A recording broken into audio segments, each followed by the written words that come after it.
ბათუმი 15-28 სექტემბერი სოფლიო ჩემპიონატი ჭადრაკში ფიდეს ყველაზე პრესტიჟული ღონისძიება მოზარდთა შორის სოფლიოს 69 ქვეყნის ნიჭიერი და წარმატებული 783 მოჭადრაკე აზიის, ამერიკის, აფრიკის და ევროპის კონტინენტებიდან ითამაშე ჭადრაკი ბათუმში გახდი საუკეთესო მსოფლიოში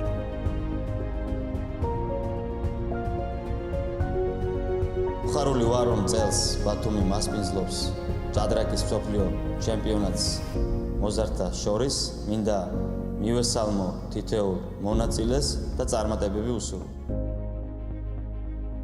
ფიდეს სახელით მსოფლიო ჩემპიონატის ყველა მონაწილეს ვუსურვებ წარმატებას.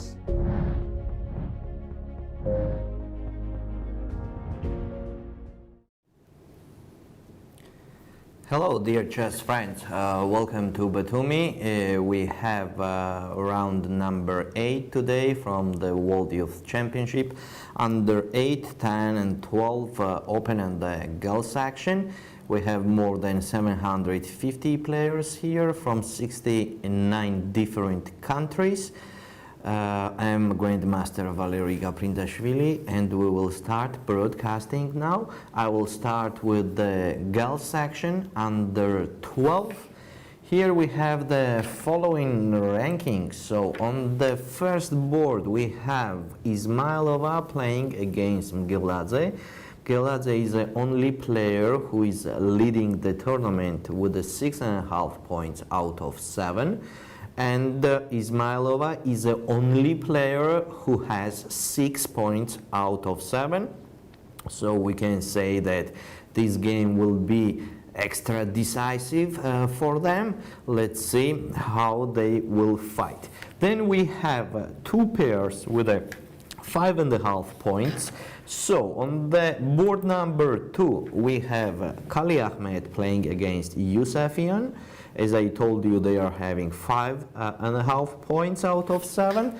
On the board number 3 we have Shubhi playing against Merkulova. They also are with the 5.5 points. Nothing unusual is happening yet in the openings, and we have one more player here with white, Goryachkina Oksana, having 5.5 points, who is playing against Maklakova Naomi with the 5 points out of 7. Now I will go to the girls section under 10 to see what's going on there. On the first board we have Venskaya playing against Mirzahani. Venskaya is the only player also with 6.5 points out of 7, and she's leading the tournament for now, and her and Mirzahani, the opponent of Venskaya, is having 6 points. 6 points also has the second board, who is playing there with the white. This is Basari against Wadhwa. So here whites are having 6 points and blacks are having 5.5. We have one more pair with 5.5 point here. This is Anu and Cisco. And this is the last pair and last players with the 5.5 points out of 7.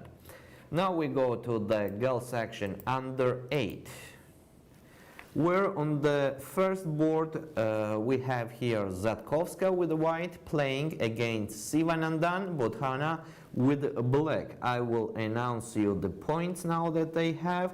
So Sivanandan is having 6.5 points out of 7. That's actually very good result. Nothing unusual is on the board yet. This is just a Caro-Kann. Let's take a look at the moves. It was like this, and knight e5. Okay, knight e5 is actually the interesting move, of course, but it's not like something special. So on the second board we are having Sholpanbek with the white playing against Charvi. Charvi is another player with 6.5 points out of 7, and Sholpanbek is having 6 points. She is the only one who has 6 points out of 7. Then we have also only one player with the 5.5 points here with the black, Diao Sujia, who is playing against Veselov Zoe, who has 5 points out of 7. This is the situation in the girls section. Now we go to the open section under 12. Here on the first board we have Sowinsky playing against Uskov Artem. So I will just remind you, most of you knows that act, that Uskov Artem is first number by rating points, I mean from the start ranking, and he is on the first place for now. He is having 6.5 points out of 7, and he is the only player with that score. The next is Sowinsky with 6 points. And on the second board we also have the 6-pointer. This is Ding, who lost yesterday against Uskov. So Ding is a player who has 6 points, and his opponent Ilinka Felix has 5.5. We also have 3 pairs of 5.5 points here. On the next board, number 3, we have Dao against Delger Dalai. Both of them are having 5.5 points. Here also nothing unexpected is happening for now. Next pair with the 5.5 points is Bukrev against Beso Hussein. And we have one more pair. This is Adi Reddy Arjun against Lysenkov Sviatoslav. They are having 5.5 points. We have one more player with a 5.5 point. This is Bohodirov playing against Movahetsina. Movahetsina is having 5 points. He already lost 2 games. That was quite unexpected. So let's see how he will continue playing this tournament. So this is a situation in the open section under 12. Now we go to the open section under 10. And I will tell you the ranking there. So in the round number 8, 6.5 points out of 7 has Unsal Gorkem, who is playing here with black in the close Sicilian defense, against Shilon Rahav, who has 6 points out of 7. On the second board we have the pair of the players with the 6 points out of 7, and this is Mendes against Radzimski. This is a Petrov defense. So next board, board number 3, here we have only one player with the 6 points. This is Kleimenov, and he is playing against Liu, who has 5.5 points. This is a situation in the open section under 10 on the top boards, and here we left open section under 8, and let's take a look at them, what's going on there. So on the first board we have Shokjiev, who is doing the excellent tournament, playing against Larry Mark. So Shokjiev is having 6.5 points. He's the only one with that score, and then it comes 4 players with the 6 points. So Larry Mark has 6 points, This is a very interesting position. I think something similar Shokjiev already played in this tournament. There the king was on f2 as I remember, and the black queen was on a5 where he played c5. So here we have a similar position but with a little difference. So let's take a look how it was. It was Sicilian. e5, knight e4, queen c7, f4, c4, check, king e2, f5, take, bishop e3, queen d8.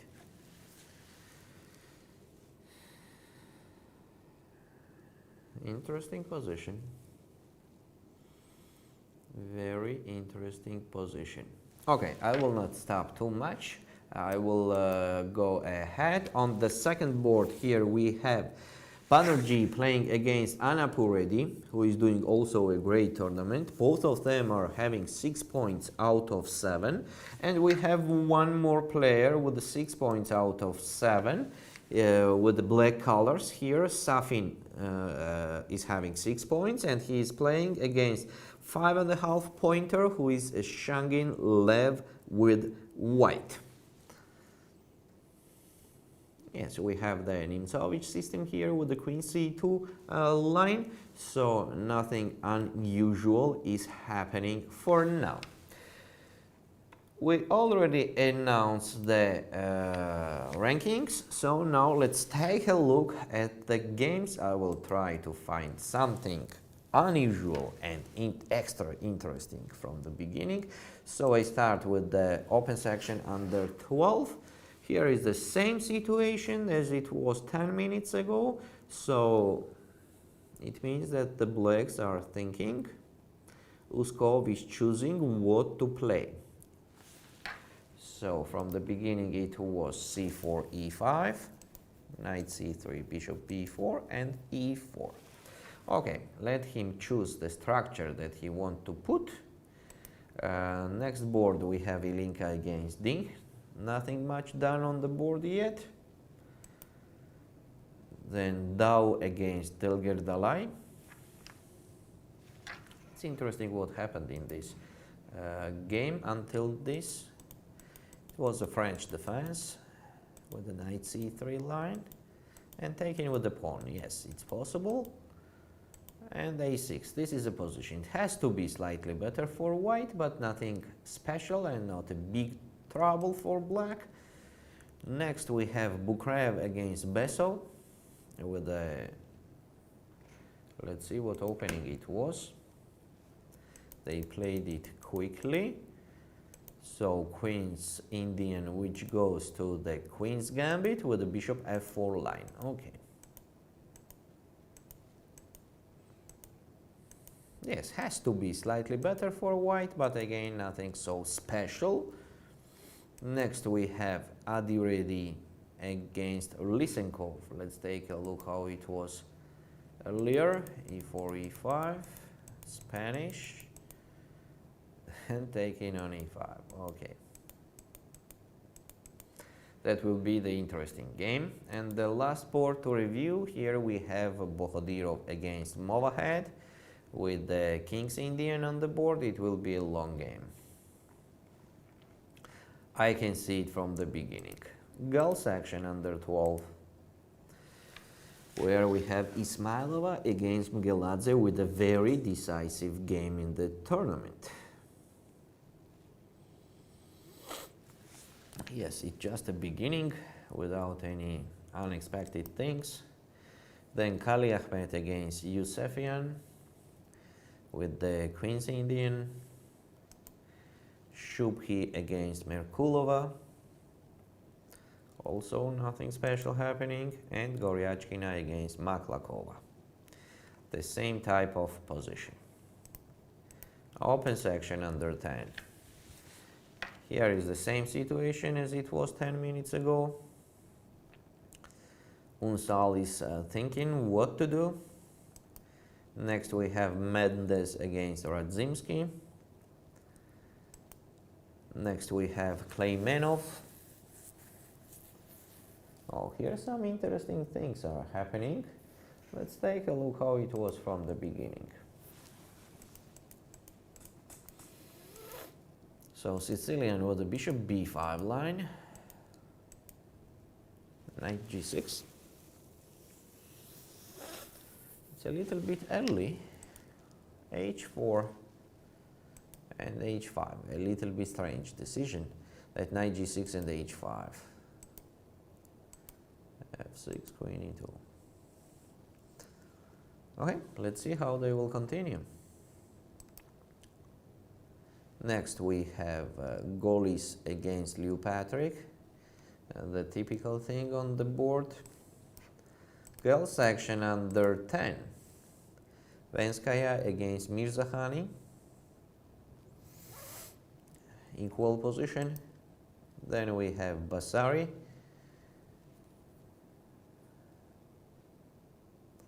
Nothing special still happening. Then we have Anu against Cisco. Also quite usual position. Boys section under, open section under 8. And here we are. Shokjiev continues surprising us with the nice ideas from the beginning.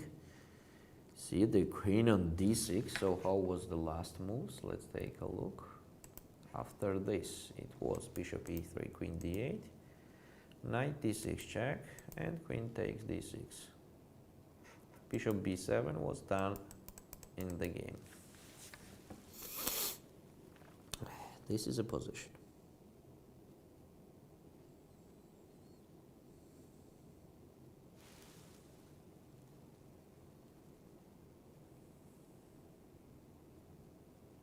Both of the kings are not safe at all.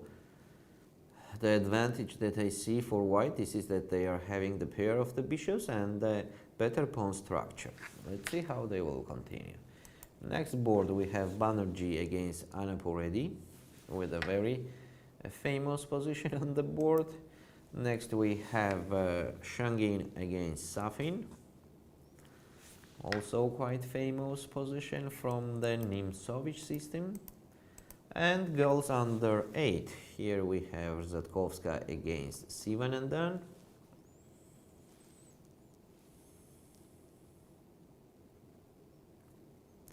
That knight d7 seems to me a little bit strange for black, because that's a simple question that we have, what to do with the bishop on c8.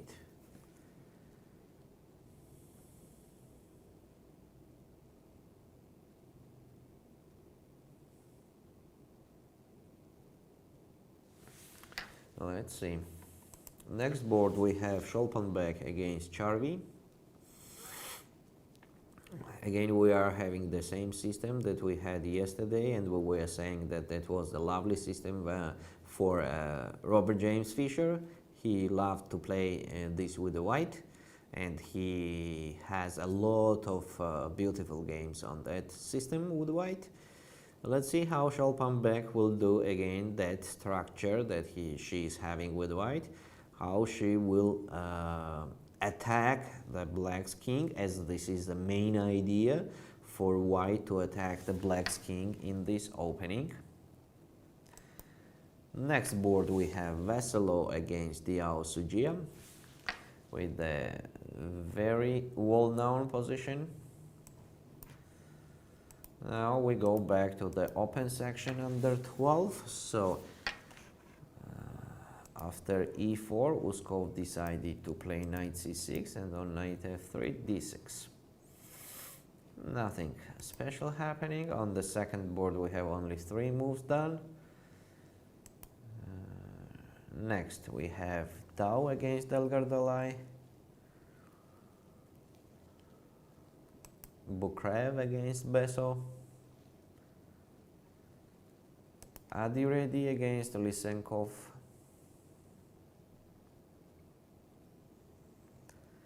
with just a pawn up for now. Adiredi is just a pawn up. Of course, black has the compensation for that. And next board we have Bohodirov against Movahed. Okay, let's go to the girl section.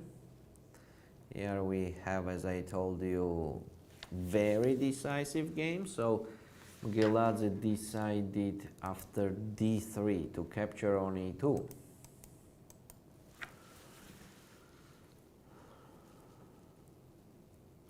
I think next will be just simple knight f6 and knight d7, or also e6, knight g e7 is possible for black to do.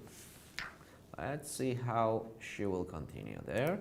On the second board, we have typical Queen's Indian, where whites are having a small advantage. We're talking about Kale Ahmed against Yusefian. Next, we have Shubki against Merkulova, also nothing special happening for now. And Goryachkina against Maklakova. Open section under 10. Here, Unsal is still thinking.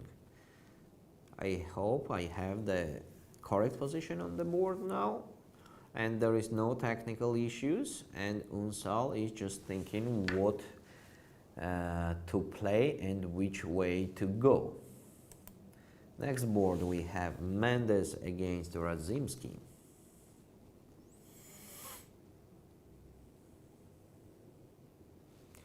The last move was castle for black. I think the white will do the same, so the position is very close to equal. Kleimenov against Liu. Liu is thinking after Kleimenov's queen e2.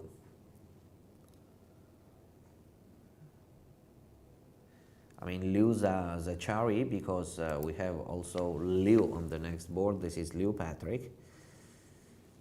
And here whites are thinking for a long time already. Girls section under 10. Venskaya against Mirzahani, the same position we are having. Basari against Wadha, also the same position we are having. Anu against Cisco. And typical hanging pawns could be on the board.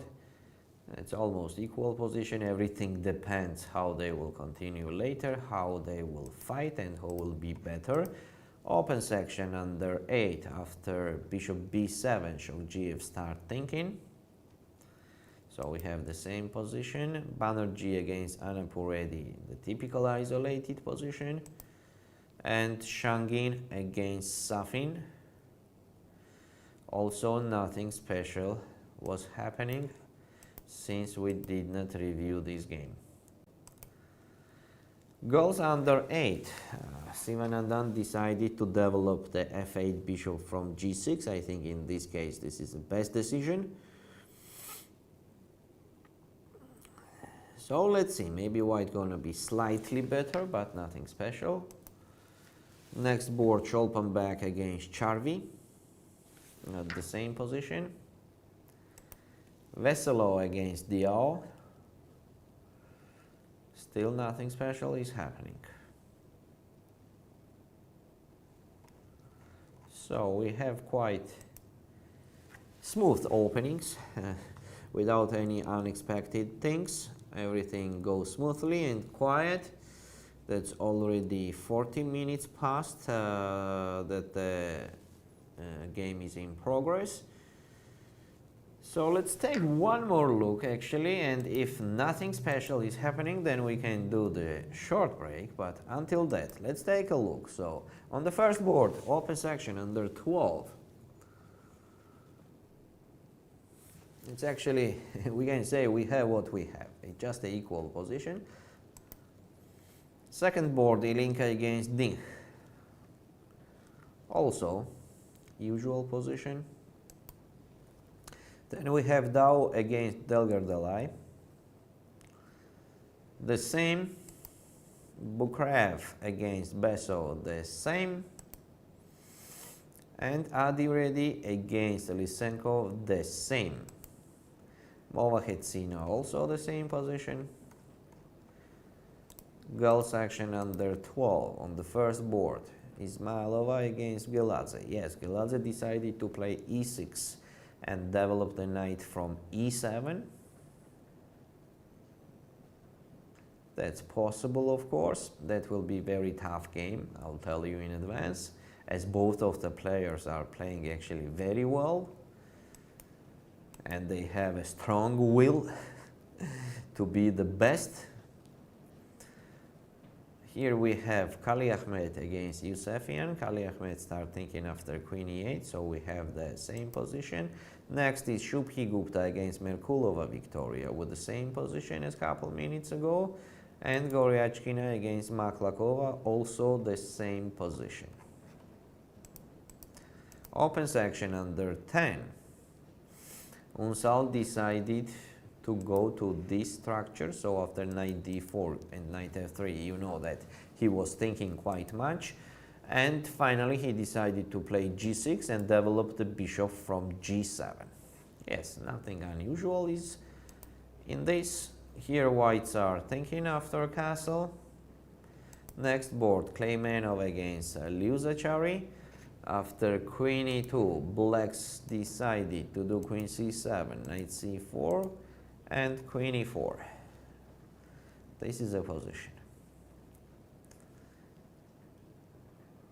Seems like whites are better, they have the better chances. Girls section under 10. Venskaya against Mirzahani. Nothing unusual happening here. After queen d6, Basari start thinking. Anu Sisko on the same position. Open section under 8, Shokjiev. Played rook d1 after bishop b7. He decided to play rook d1. Could be that the next idea for white will be king d3 and king c2. To put the king on c2, as on c2 it will be more safe, and also it will be possible to develop the bishop from f1 somewhere. Let's take a look. Okay, I think whites are better there for now. Next board we have Banerjee against Anapuredi. Nothing special is happening.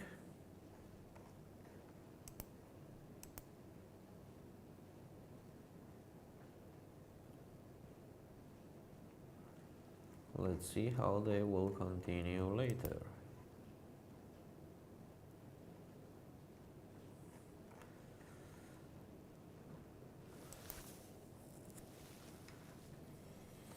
Next board we have Shangin against Safin. d5 is a correct decision for Safin. It's just following the theoretical line. Girls action. Here we had only castle and bishop g7 done. Yes, nothing unusual and unexpected. Scholpalmbek start creating not creating, but follow the way how Bobby Fischer was doing. I'm not sure about bishop f4 move that was played right now. As I remember, the best is to start there with h4. This is the best actually, because after bishop f4, I understand that's too risky, but what's going on after g5? So for example, bishop goes back, g4, knight on h4, okay. Okay, maybe it's okay. And then take on e5. Will be too risky for black. Will be too risky for black. Okay, let's see what Charvi will decide there to do. Next board we have Veselo against Diao Sujia with a very typical position. Yes, so it seems for now we are not having any surprises in the opening. Let's give to our players about 10-15 minutes and then we will be back with you. So now we're doing the short break.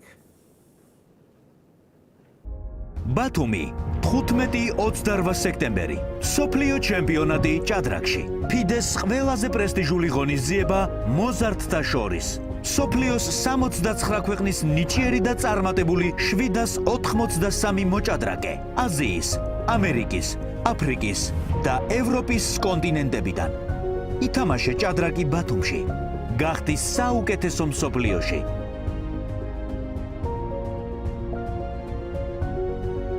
ხარული ვარ რომ წელს ბათუმი მასპინძლობს ჭადრაკის მსოფლიო ჩემპიონატს მოზარდთა შორის მინდა მივესალმო თითოეულ მონაწილეს და წარმატებები უსურვო. FIDE-ს სახელით მსოფლიო ჩემპიონატის ყველა მონაწილეს ვუსურვებ წარმატებას.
ბათუმი 15-28 სექტემბერი სოფლიო ჩემპიონატი ჭადრაკში ფიდეს ყველაზე პრესტიჟული ღონისძიება მოზარდთა შორის სოფლიოს 69 ქვეყნის ნიჭიერი და წარმატებული 783 მოჭადრაკე აზიის, ამერიკის, აფრიკის და ევროპის კონტინენტებიდან ითამაშე ჭადრაკი ბათუმში გახდი საუკეთესო მსოფლიოში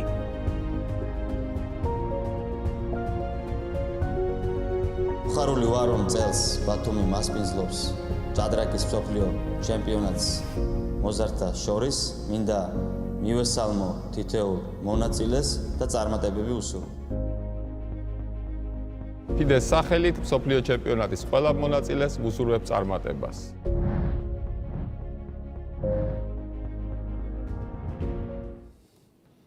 Hello, dear chess friends. We are back again, and I go directly to the games. Open section under 12. Here we have Sobinsky playing against Uskov. And nothing much happening for now. Next board we have Ilinka against Din. Also nothing unexpected. Dao against Delgardalai.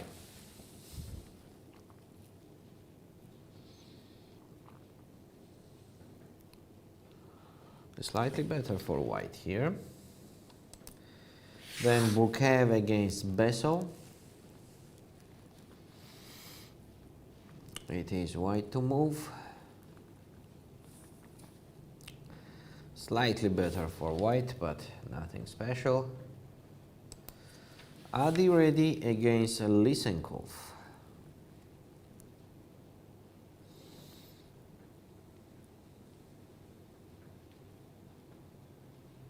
The same kind of situation. Blacks are queen down, pawn down, but they have the compensation for that pawn.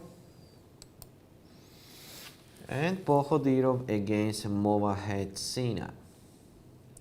Pohodirov decided to do the long castle.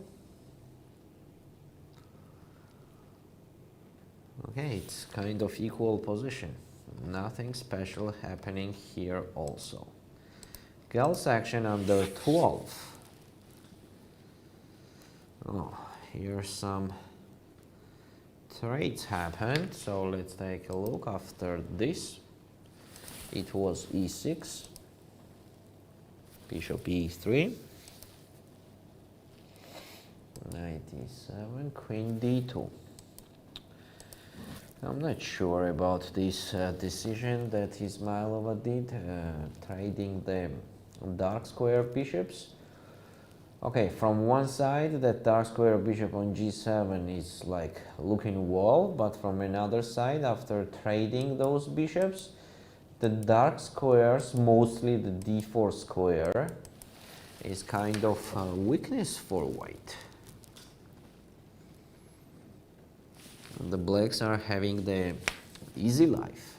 Another knight goes on c6, then later it's possible to prepare b5 or to prepare to play f5. Let's see. Next board we have Kali Ahmed against Yusefian with a very classical position. Then Shubhi against Merkulova.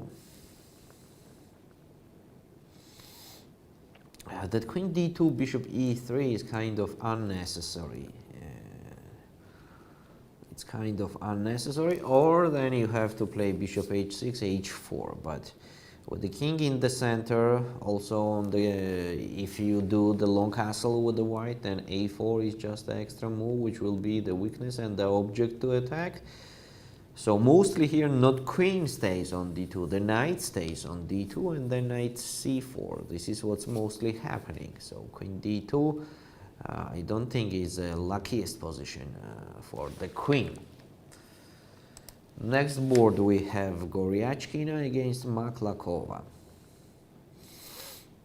Maklakova trying to be active as always. So she's going to create the attack on the king's side. Okay, the position is mostly equal, but let's see, it will be a great fight on this board. Open section under 10. Oh, what? Wait a sec. Is it a blunder? Because if the knight goes somewhere, so wait a sec.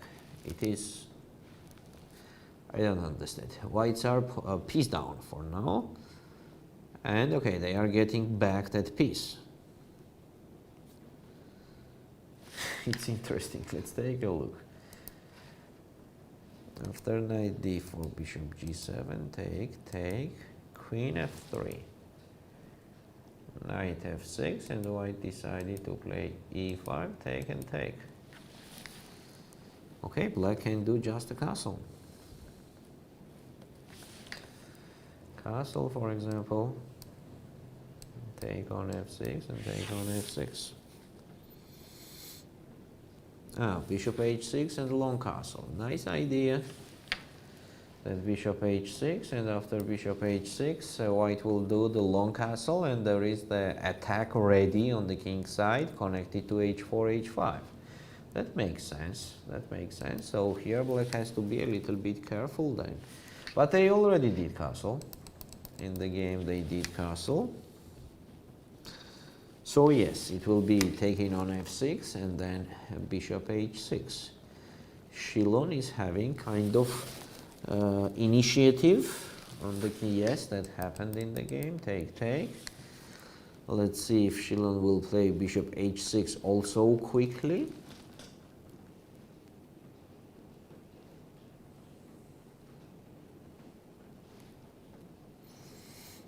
It seems to me the advantage for white.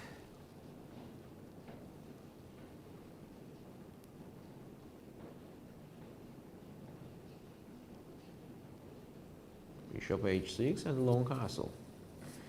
Then h4, h5. It's not like a big advantage, of course, but it's kind of better to play with white.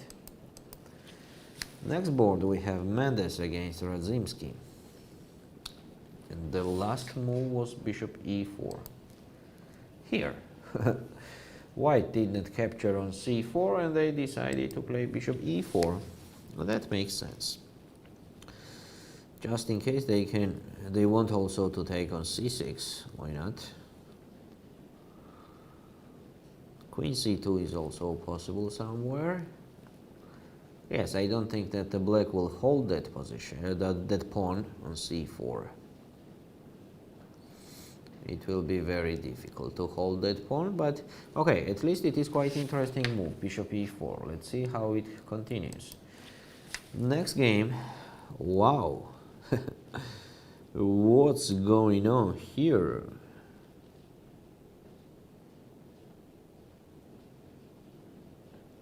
What's going on here? Let's take a look how it was. After this, oops, sorry. After bishop a6, it was queen e4, king f7, bishop f4, bishop e7. Maybe it was better to trade some pieces here, like take on c4 and then take on f4. Yeah, as less pieces on the board will be less danger to the king. Because you see, looks like a blunder. Queen takes f4, okay, and knight e5 check. Now black could not capture on e5, that's for sure. Now they could not go on f8. So they could not go on f8 because of knight g6. They could not capture with the king here because of queen g6. They could not go here because of queen g6 check, and when the king goes, then another piece is hanging. So they have the only move here, king g8, but in that case there will be f7. Yeah, huge blunder for Liu Zechari. It's a huge blunder. And it seems like the game is over on the move number 14. So bishop e7.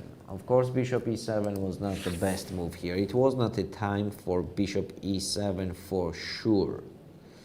It was much better to take on c4 and then take on f4 also, you know, like this. Take on c4 and take on, just take everything. And then, for example, then play bishop e7. Knight g5 check is not so dangerous because of king g8.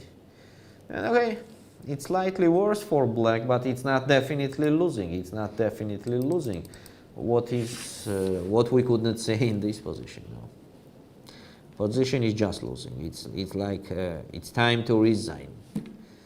Black lost in 14 moves. That's board number 4. Next we have Golis against Liu Patrick, with a slightly better position for white. Girls section under 10. Venskaya against Mirzakhani, with the equal chances. Then we have Basari against Wadhwa. Last move was h5.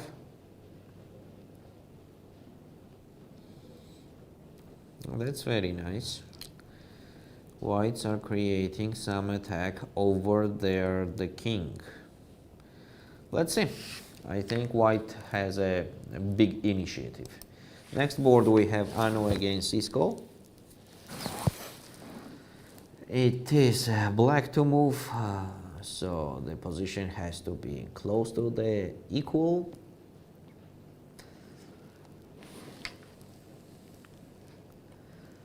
Let's go to the open section under 8.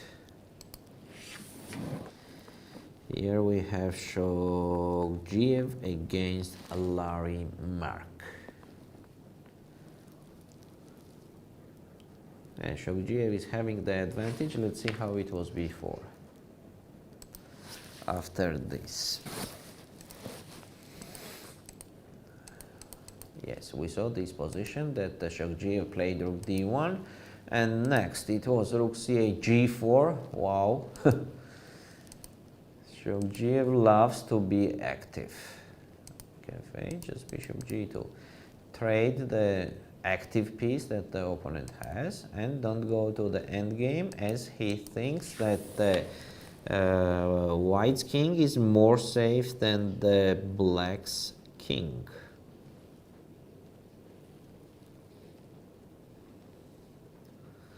Now let's see what will be next.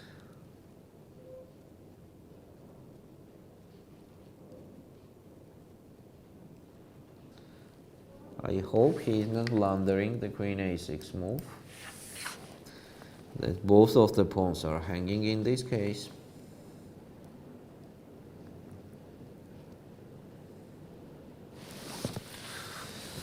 Interesting.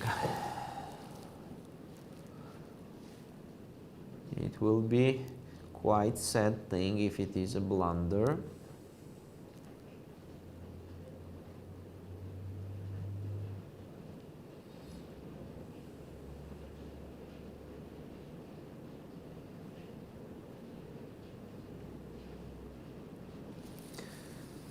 Yes, both of the pawns are hanging. Let's see what Larry Mark will play. This is the position in the game and blacks are thinking. Next board we have Banerjee against Anapuredi.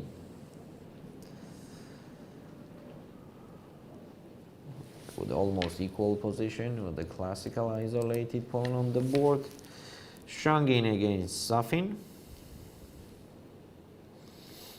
That's already slightly better for white. And the girls section under 8. Here we have Zatkovska against Sivanandan Bodhana. Let's see how it was after bishop g7. White played king h1, a little bit unnecessary move, and f4. It's a little bit unnecessary. Knight e4, knight d2. f5, take on e4, take on e4, and the whites are thinking. Okay, here blacks at least does not have any problem. So It is more dangerous here to play with the white than with the black. Black's position is quite okay. Okay, mostly equal, of course. It's mostly equal. Next, we have Scholpenbeck against Charvy. Scholpenbeck is doing everything correctly connected to this structure. So let's see how it continues later. Then we have Veselo against Diao Sujia with a very classical thing. And okay, this game we did not review yet. This is Berikizi against Machina. It is black to move. They have a huge center, but the pawn on g7 is e5 is hanging, so maybe bishop g7 makes sense. Bishop g7 and then long castle. Black's position seems better. Now we go back to the open section under 12.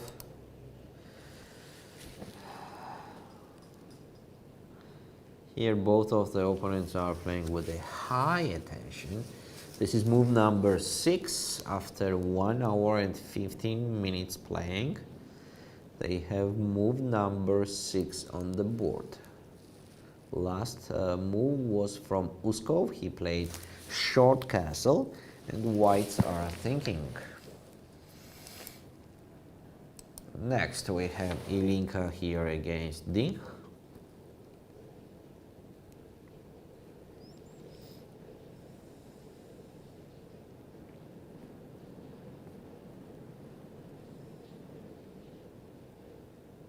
Very complicated position and unusual. Complicated. Dao against Delgir Dalai.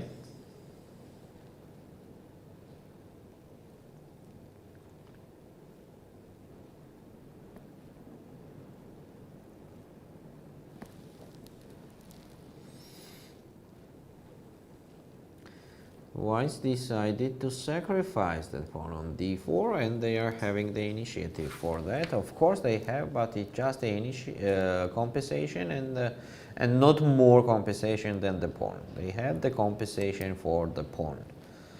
Then we have Bukrev against Beso. Too complicated. Later black want to put knight e4, that's for sure. That will be a very complicated game. Then we have Adi Reddy against Lysenkov. You know that Lysenkov sacrificed that pawn. Now he is trying to open up the position to use the weaknesses that the white has more. So let's see. And next we have Bohodiro against Movahed Sina. Here black does not have any kind of problem, as the main idea in this pawn structure for white is to attack the queen side. Now the queen side is absolutely blocked for them and it will be super difficult to create anything there. And on the king side I understand that there is a black king, but still on the king side black has more advantage than the white. So position could be slightly better for black already here. Kel section under 12. Here we are. Yes, okay, what to say here? The knight on d4 is forever. The knight on d4 is forever.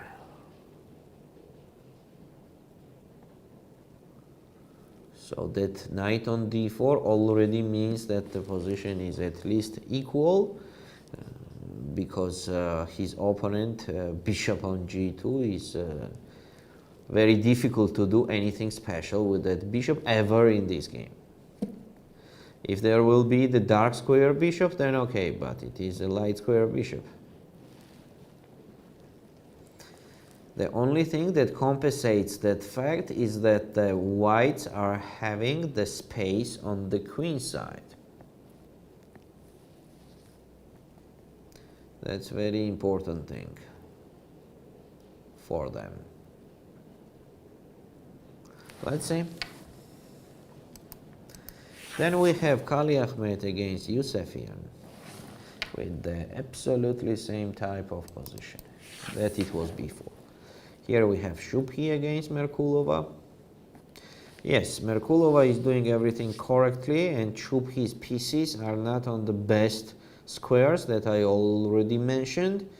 So it has to be the wake-up call for her, and she has to change something as she's behind in development. Also, she has to take care about the king as soon as possible.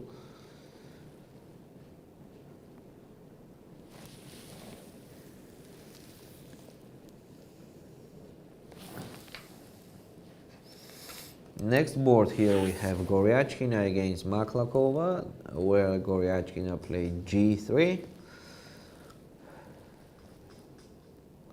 Yes, but I'm sure Maklakova will play g5 also. She's not afraid of that kind of moves. Not in this tournament, and I don't think ever. Position is complicated. Open section under 10. White decided to play h4 without bishop h6.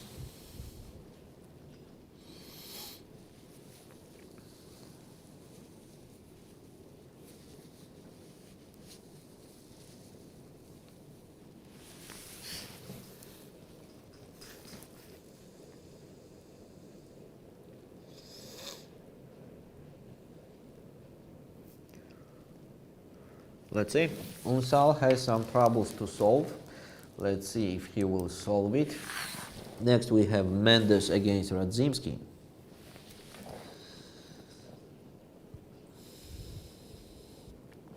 Mendes is quite tricky, quite tricky.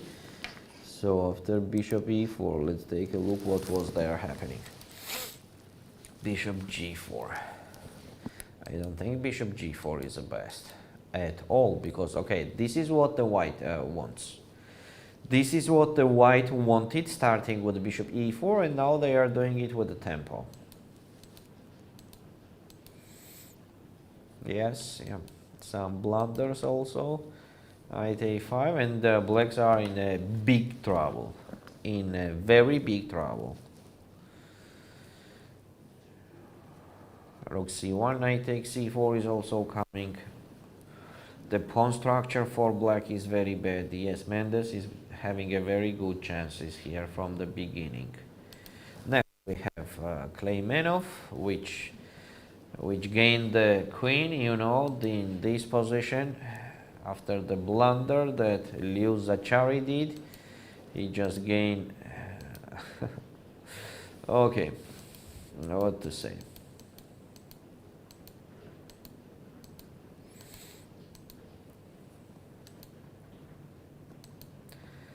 Kleimenov is doing very well. Yeah, the position is just winning for white.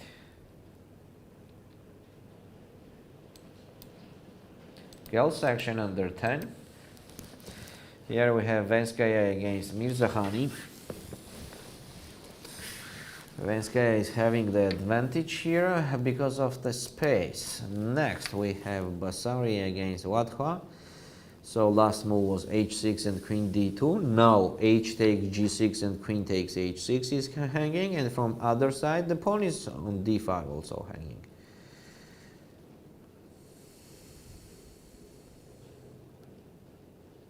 Maybe it's time to play g5, yeah, what else, because the h6 pawn is quite important one.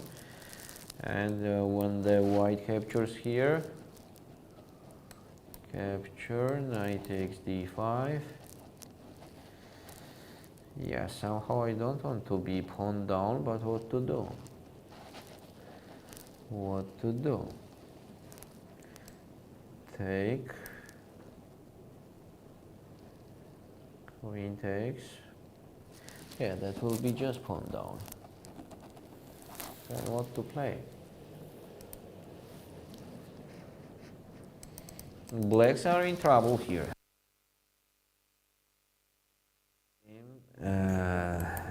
Very well. Next we have Anu against Cisco. This is white to move. So that's an excellent decision for black to open up the position with a d4. Okay, that pawn can be supported anytime with bishop f6. It will be very difficult to create any problem to black. So it could be that black gonna create the problems later. So white has to be careful. For now, okay, what to say? It is close to equal anyway. Open section under 8. Here we have shock g5 and queen a6 was not played. After this move, Valeri decided to play queen c6 and not queen a6. Queen a6 was very interesting. Queen c6 and just king f2. This is what the white wanted.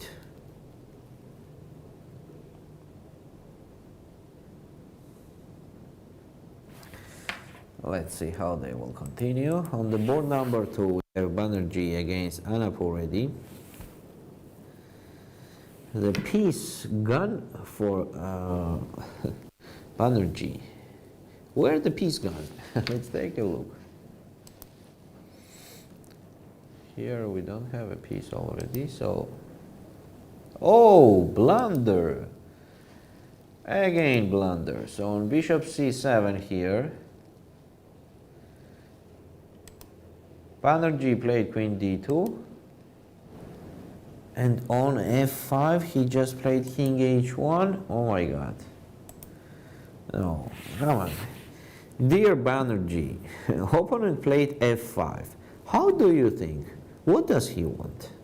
He just played f5? He wants something, right? And that's trapping the bishop in one move. He wants to play f4. That's super clear. And instead of taking care about that, whites are playing king h1, and after f4 they are just piece down. And not nice. That's not nice. What to say? Being piece down on the beginning is not the best option at all. Then we have Shangin. So I just forget to say that Anapuredi is like winning that game because he's piece up. Here, Shangin against Safin.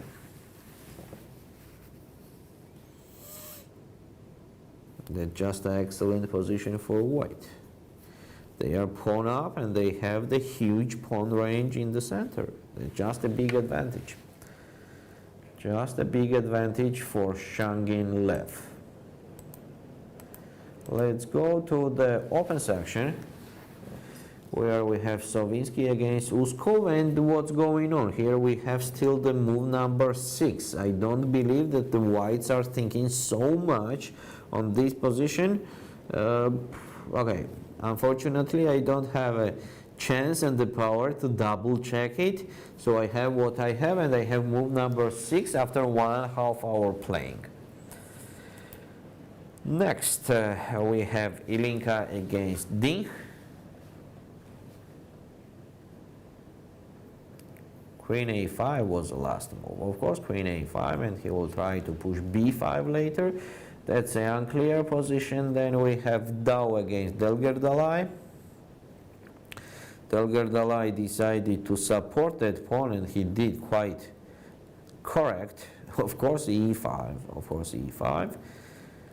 Let's see later what's going to happen there. Next board we have Bukrev against Bessel, where Bukrev is thinking for last 15 minutes. Okay, this is at least what I see. The same position we are having here. And move ahead. Yes, here some moves are done. Oh, this is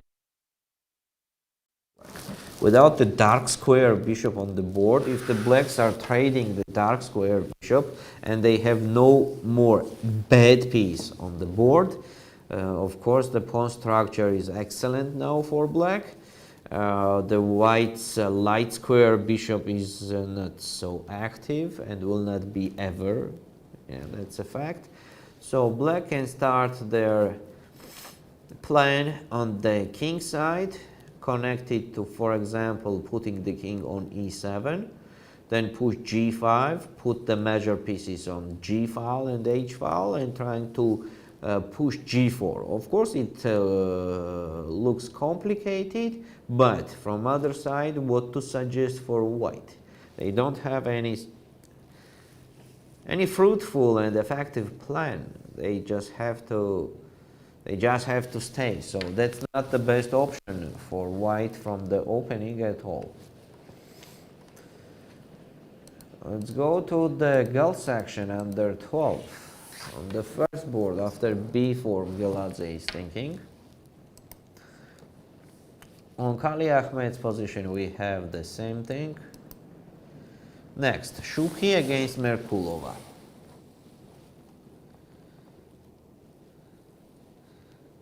Shukhi is doing a very strange chess today. But something like bishop a6 was already necessary. Something like that was already necessary. Otherwise, the position will be just bad. So now at least we have something like double pawn on a file, bad pawn structure for black. So, okay, we are not developed well, but something is compensating that. So that's a correct decision for Shukhi to do something like bishop takes a6. So when the black will capture, I'm sure the white will play knight g2. Next board we have Goryachkina against Maklakova. Maklakova start thinking after g3 that the Goryachkina did. Open section under 10. Unsal played queen c7 and Shilon answered with bishop d5.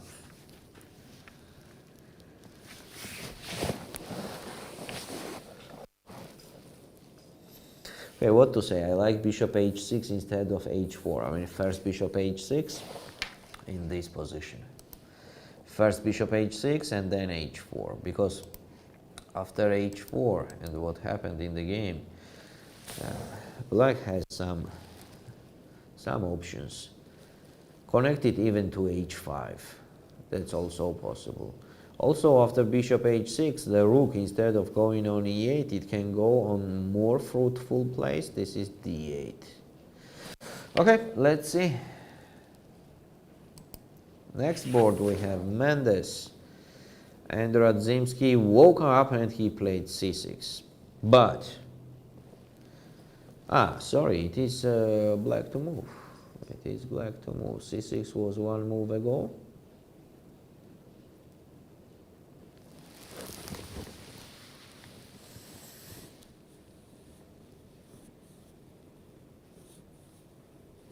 Now if the black capture with the pawn, there is just knight c4. And when the queen goes somewhere, just queen takes d5 and white will be just pawn up.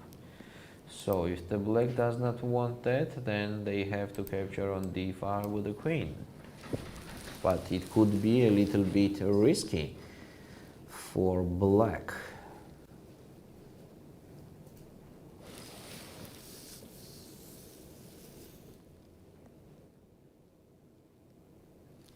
Some queen b4.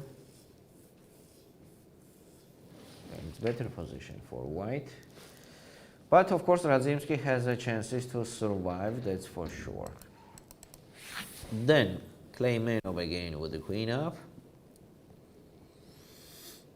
That the black already resigned. So Kleimenov won in 1.5 hours.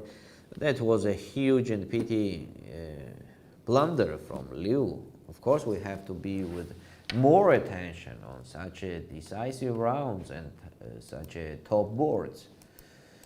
Next, we have here Venskaya against Mirzahani with the same position. Basar, where Wadhwa played knight h5. And let's see what's going on here. Maybe knight h5 was the only move and not so bad. On g4, she's going to play knight f4, that's for sure. Yes, that will be the complicated game. Next, we have Anu against Cisco. Cisco's position is absolutely okay. Open section under 10.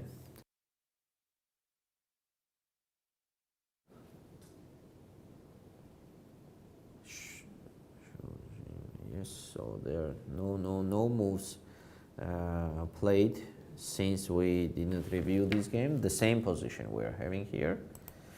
Then we have Banerjee against Anapuredi, where Banerjee is just piece down, and we saw how he blundered that. Shangin against Safin. Here Shangin is just pawn up with a better position, so he's better, and also he's having the extra pawn. That's a big advantage. That's a very big advantage. I will go back to the open section under 12. And I got only one move for this is bishop d2. The white did bishop d2, and what I saw here, it happened for last half an hour thinking. So it means that Sovinsky was thinking about half an hour and he played bishop d2. Okay, blacks are not having any problem here. That's for sure that the white has to be careful. Next board, Ilinka against Dean Ho. After queen a5, Ilinka is thinking for a long time. Tau against Dilgardalai. After rook a d1, black played rook d8. It is quite complicated position. Next we have Bukraev against Beso. The last was bishop f5. That has to be advantage for white. Next there is Adiredi against Lysenkov with the same position on the board, knight f3, and blacks are thinking. We go to the girl section under 12, where after b4, Giladze played e5, and there was rook b1. There was rook b1. Let's see. Statically, black's position is better, but because of the space, more space, whites are compensating that weakness, that trouble actually. Kali Ahmed against Yusefian, absolutely the same type position as it was for last 15 moves. Shubhi against Merkulova.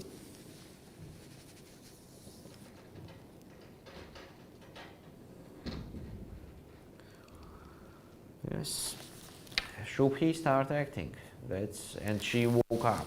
Otherwise, before that, she was like following the abstract things. Now she turns on, and let's see what's gonna be there. Next board, Goryachkina against Maklakova, and Goryachkina is thinking, Maklakova is thinking for the long time how to act after opponent g3. Open section. What do we have here? After bishop d5, it was h5 and bishop f4. Just d6. That's why it was better to put the bishop on h6, I think so, and then play h4 for white. Here black should not have any problems. Next board we have Mendes and Radzimsky capture with the pawn. So what's going on after knight c4?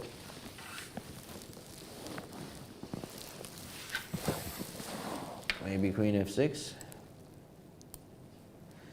That on queen d5 there will be bishop e6. When the queen goes on d4, I just capture, and capture on b2.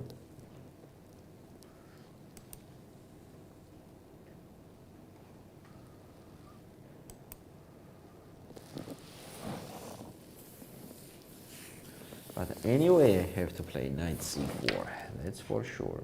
Knight c4 and queen f6 I can do. Knight e3. It has to be advantage for white, that's for sure. And yes, that happened in the game. Mendes played knight c4. Next, Kleimenov won. Let's go to the girls under 10. Here we have the same position with Venskaya.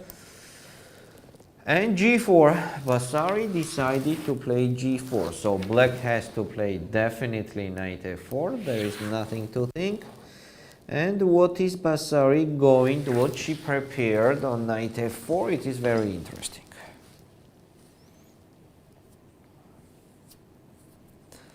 What she had prepared.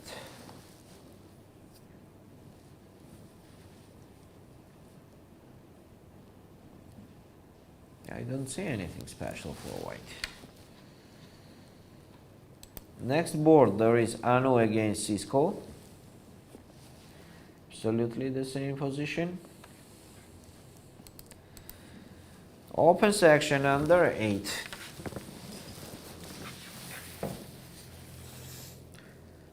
Sorry, that's not, yes, I have to move. I forget to click it. This is Shokjiev against Larry Mark.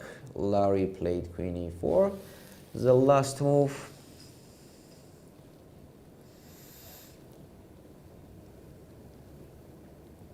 Yeah, even the endgame will be advantage for Shokjiev, but let's see. Next board, Banerjee against already is just piece up. He's just piece up. Then we have Shangin against Safin, where the white's position is with a very big advantage. Girls under 8. Zatkovska against Sivanandan. I think that's slightly better for white. For black. It's slightly better because the pawns in the center, the pawn range, seems more mobile and more effective. Yep. Has to be slightly better for black.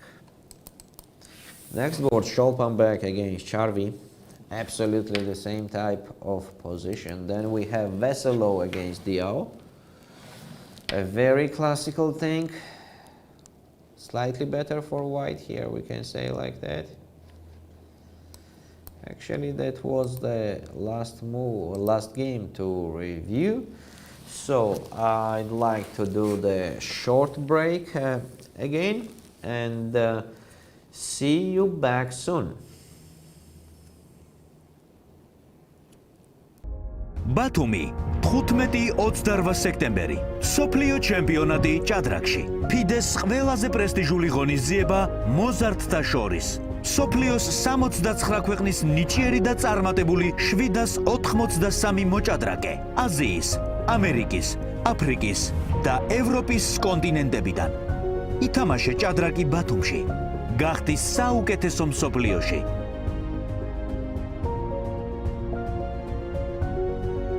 ხარული ვარ რომ წელს ბათუმი მასპინძლობს ჭადრაკის მსოფლიო ჩემპიონატს მოზარდთა შორის მინდა მივესალმო თითოეულ მონაწილეს და წარმატებები უსურვო. FIDE-ს სახელით მსოფლიო ჩემპიონატის ყველა მონაწილეს ვუსურვებ წარმატებას.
ბათუმი 15-28 სექტემბერი სოფლიო ჩემპიონატი ჭადრაკში FIDE-ს ყველაზე პრესტიჟული ღონისძიება მოზარდთა შორის სოფლიოს 69 ქვეყნის ნიჭიერი და წარმატებული 783 მოჭადრაკე აზიის, ამერიკის, აფრიკის და ევროპის კონტინენტებიდან ითამაშე ჭადრაკი ბათუმში გახდი საუკეთესო მსოფლიოში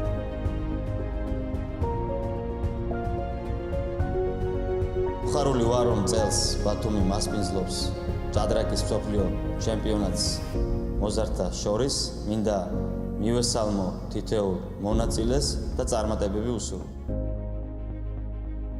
FIDE-ს სახელით მსოფლიო ჩემპიონატის ყველა მონაწილეს ვუსურვებ წარმატებას.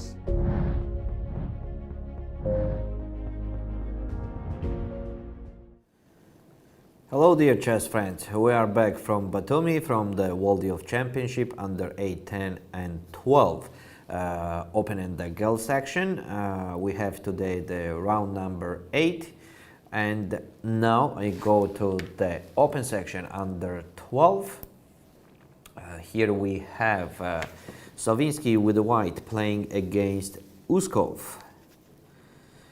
A very tough game where both of the opponents are too careful from the beginning, spending quite much time on each move as it's already 10 moves done for 2 hours of playing.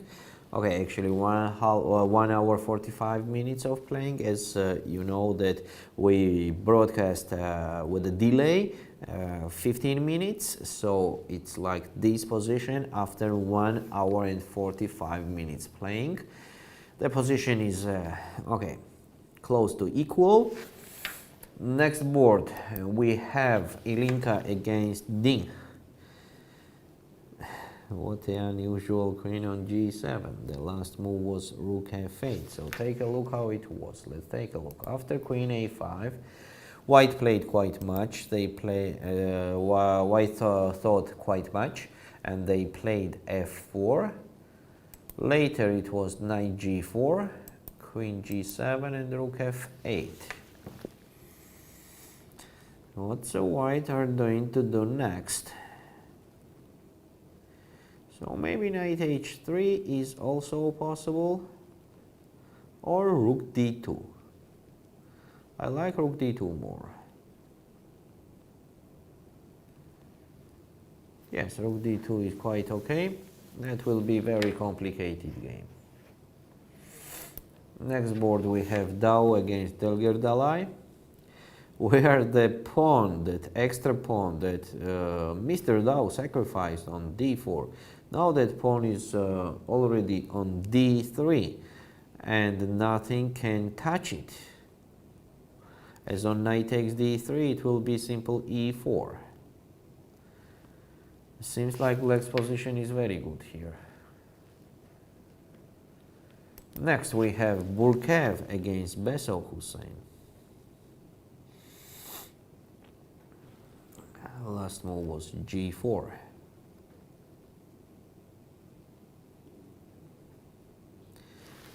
So black has to enter on e4 somewhere. Without that, it will be just impossible to continue. I don't think black has special troubles here. Okay, maybe slightly better for white. Next board we have Adi Reddy against Lysenkov. Last move was f5. So Lysenkov was pawn down here. He sacrificed that pawn, then he got the initiative for that, and he is still having it. He got the pawn back, and he still has a part of the initiative. Next board here we have Bohodirov, which put the queen on h6 and pushed g4, h4. That's a very nice decision, very active decision, and actually the correct decision if there will not be any big danger connected to that queen on h6. I'm afraid of that queen. I'm afraid of that queen. Now it's a fact that the white could not do h5, that's for sure, because of knight g8.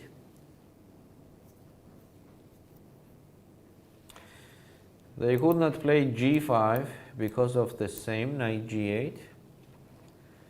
And let me tell you the plan for black. This is very simple, to play queen f7 somewhere and then play, so after queen f7, like this, then knight g8 and h6. For example, I will do just a random moves for white, queen f7, rook a1, knight g8, just for more clearness. This is what the black wants, to trap the queen.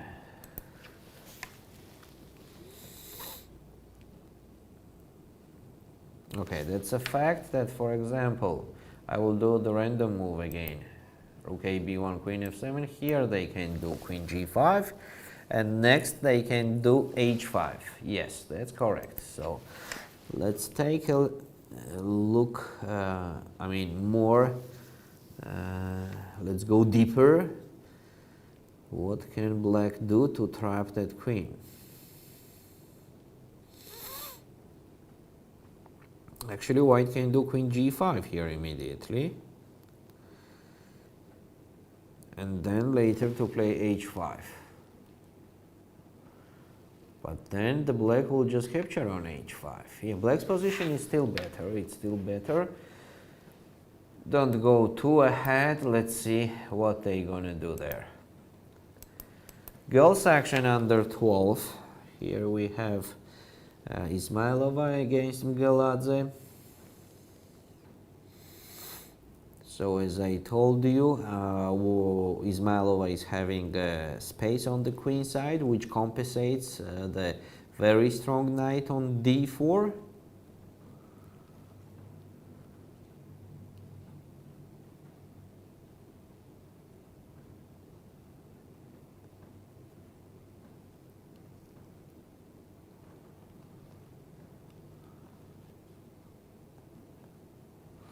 Maybe it's time to play b5. Maybe it's time to play b5. Now white does not have rook b1 because of a5. In case of sacrificing on b5, I don't think that the white gonna have the full compensation. And if the rook goes somewhere, then of course after b4 it will be a big advantage for black. So on b5 I think white will capture first. Capture and then play rook b1. Now black could not capture here because of this. So black will play queen a5.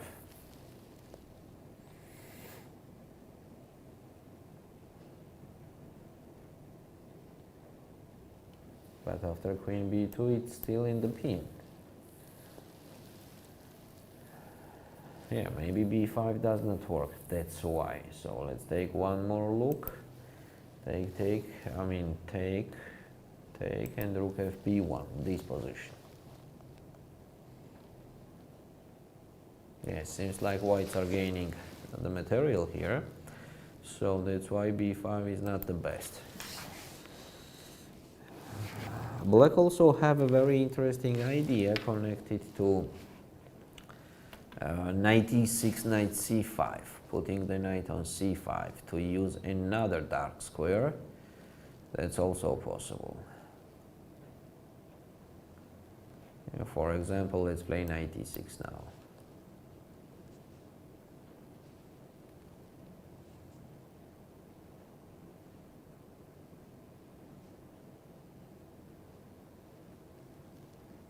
And knight c5. Okay, let's see. Next game we have Kali Ahmed against Yusefian. Kali Ahmed is getting the advantage, actually. Okay, slightly better. It's not a big advantage, but after queen takes e4, it is definitely slightly better for white. Then we have Shubhi against Merkulova.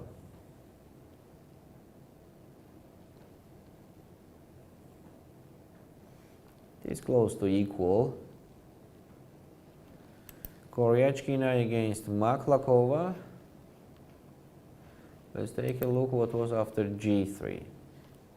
Maklakova did not play g5. She played knight f6, knight e5, take on c3, and knight e4. Bishop b2. Okay, and this is slightly better for white. Open section under 10.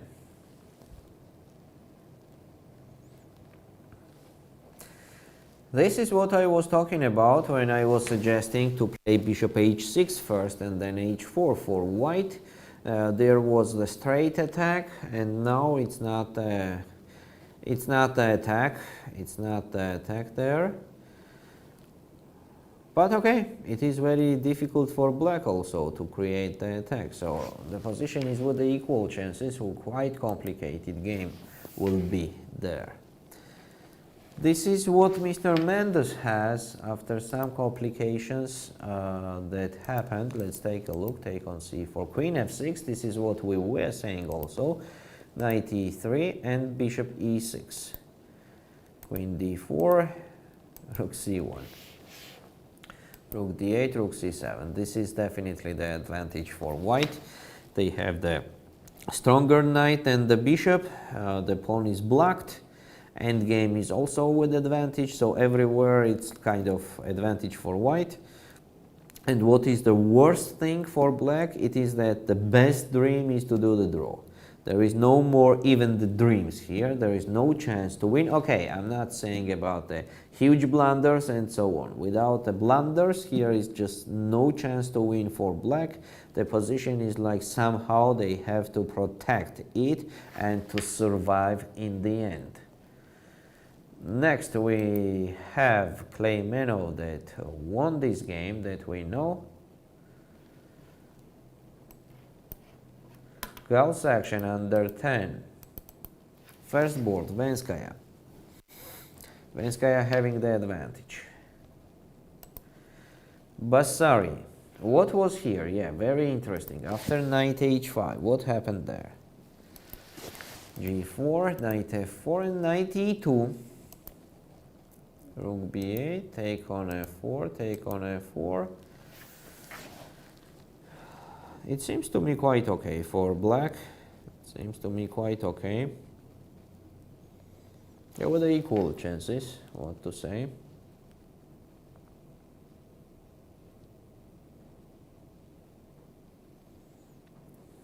Next board we have Anu against Cisco. Last move was rook c5.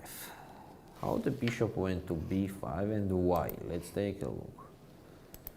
Bishop a6, rook e1, bishop g5, bishop b5, rook c5. A very strange moves from Cisco.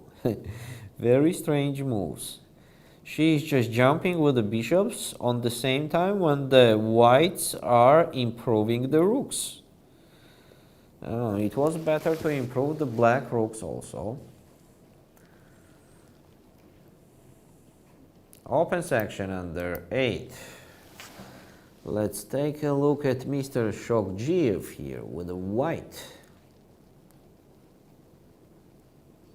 Yes, he is having the advantage, not a big one, but it is advantage forever here. Let's see if he continues with the victory from that advantage. Next board we have Banerjee against Anapuredi, where Anapuredi is just piece up, so the game will be over soon there. Okay, the game is actually over already, but like the final result will be fixed there soon because the blacks are just piece up. Here we have Shangin against Safin. It is black to move, and it also seems to me like a game over. Yes, definitely, that's game over also. A very big advantage for Shangin. I'll go back to the open section under 12, where we have super careful game on the board number 1. Only 11 moves done after 2 hours of playing, with the almost equal position. Next board, What happened here after rook f8? Oh, Ilinka decided to be super active. Not rook d2, not knight h3 that we are considering, and e5. We didn't consider that move at all, so black just captured on e5. So what's next?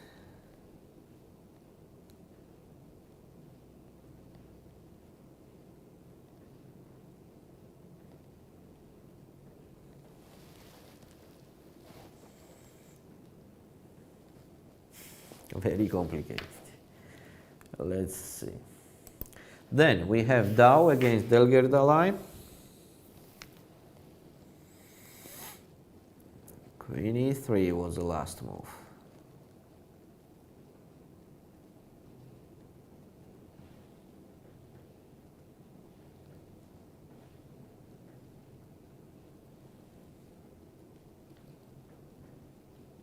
I don't like white's position here. Definitely I don't like white's position. Next board, Bukrev against Besov. G6 and G5.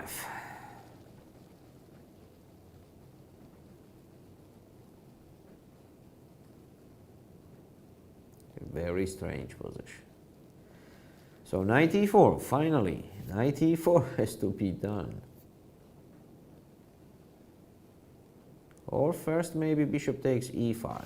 That's also possible. First bishop takes e5, on f takes e5, then knight e4.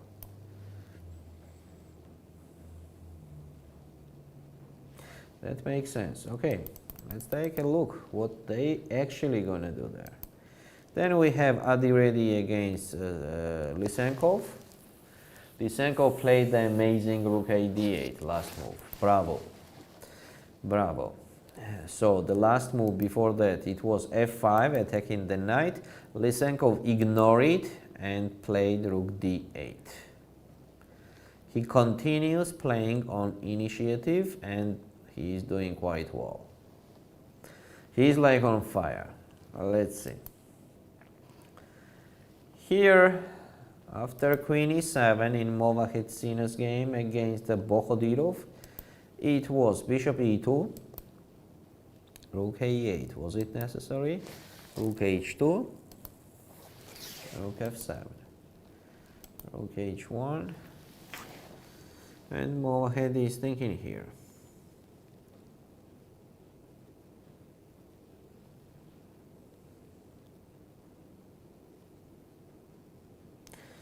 Let's see. Also complicated position.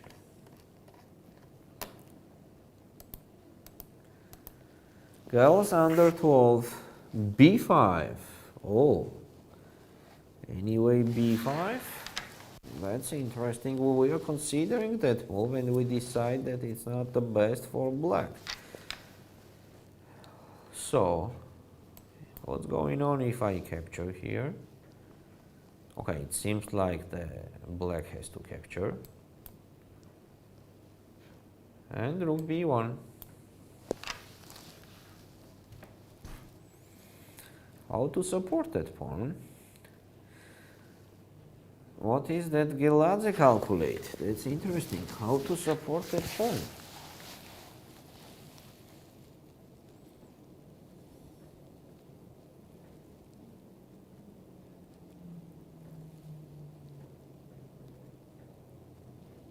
Maybe she is going not to support it at all?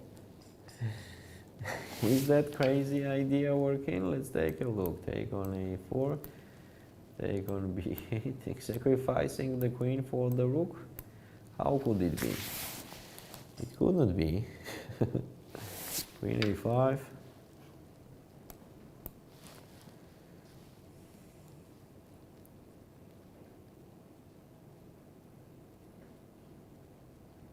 Does not make to me any sense for black. Okay, then what to do in this position?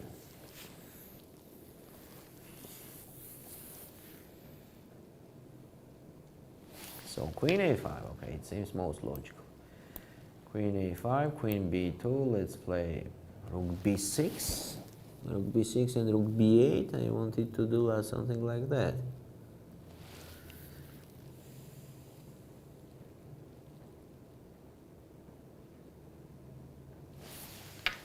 Let's take a look. Let's double check. So rook b6. Take on b5, rook b8, rook a1. Rook takes b5, rook takes e5, rook takes b4. Here is no tactics, nothing, right?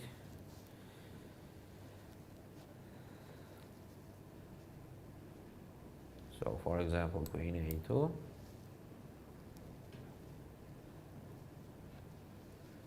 Rook b1 check, bishop f1.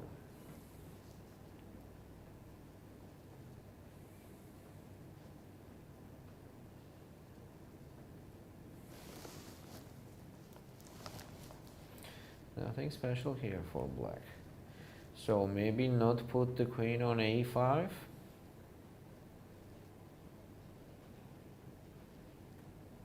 In this position, not to put the queen on a5 and put it on where? On d7 maybe? As if the white captures like this, we'll do this, then rook b8 and then capture on b5. Or actually here we can capture on b5 immediately, pardon me, we can do that immediately. So on queen d7, queen b2 and rook b6. If the white capture on b5, then this.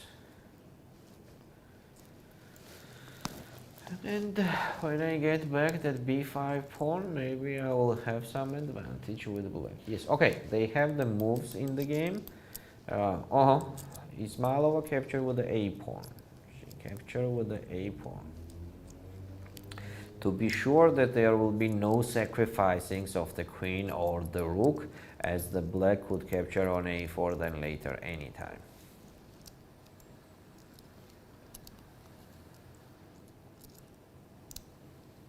I think rook b1 is anyway the best move for white. Yeah, they have to play rook b1.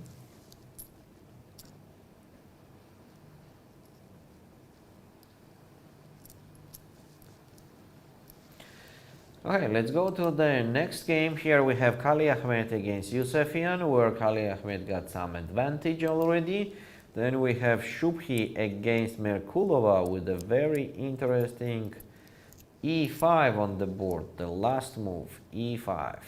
So the point is that if the white will capture on e5, there will be simple queen takes d8, rook takes d8, and on bishop f8, bishop takes f6 at least, or maybe even bishop h6, and on knight d7, rook fd1, and the rook takes d7 is winning the game.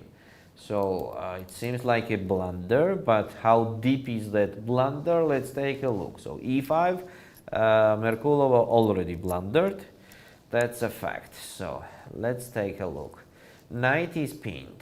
Knight is pinned. If the knight goes somewhere, then the rook hanging on d8. And if the knight does not go, then I will just eat it. Okay. Congratulations to Shubhi. She was not doing the best from the beginning. She put some pieces on the wrong positions, but later it's just easy to see. She woke up and started doing the moves with the idea, with the plan, with creating all the time. And here is the result. Here is the result. She did very well. So what Merkulova did wrong? I think queen b4 was the last move. After castle, bishop g5 and queen b4. Yes. Queen b4 of course was not necessary. It was not necessary, as e5 is a clear blunder. Seems like Shubhi will win this game. Seems like that. Next game we have Goryachkina-Maklakova, where Maklakova played g5, but a little bit later. I think it was better to do it immediately, Naomi. So let's see how it goes later. On the first board we did not have a move yet. Ismailova is thinking about rook b1.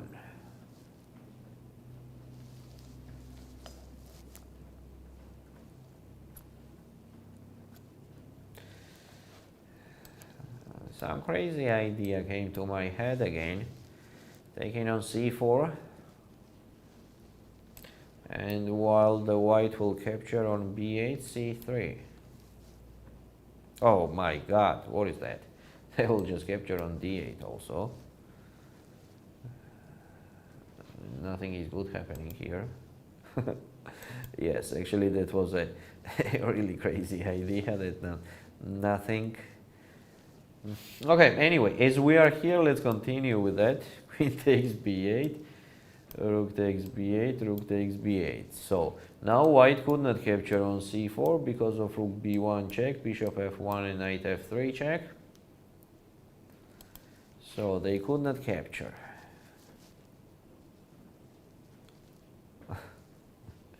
Of course, it's very hard to believe.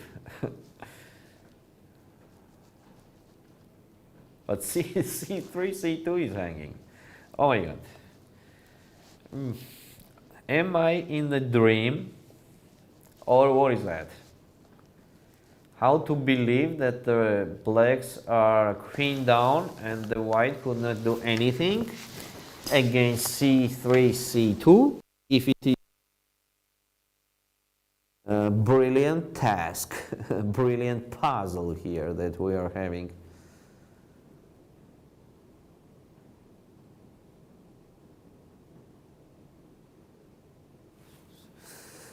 I don't believe. I'm looking and I can't believe. So bishop could not move on f1. King h1. How to do it? King h1. That's too unusual.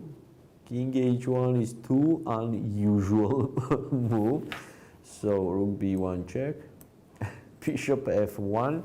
Okay, we are considering the crazy things, but it is actually beautiful, so that's why please give me a couple minutes. I also want to have some pleasure of from this position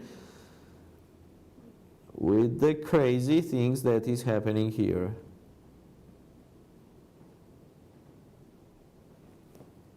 So crazy moves from both of the sides.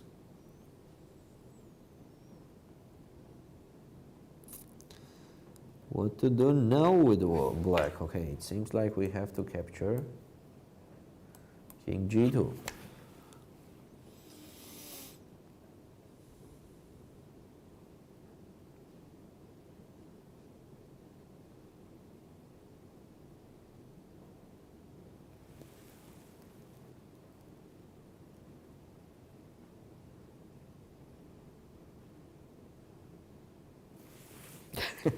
So it's super crazy to play even rook g1.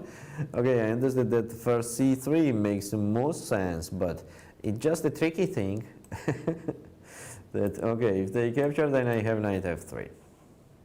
So after rook g1, they have to play king h3.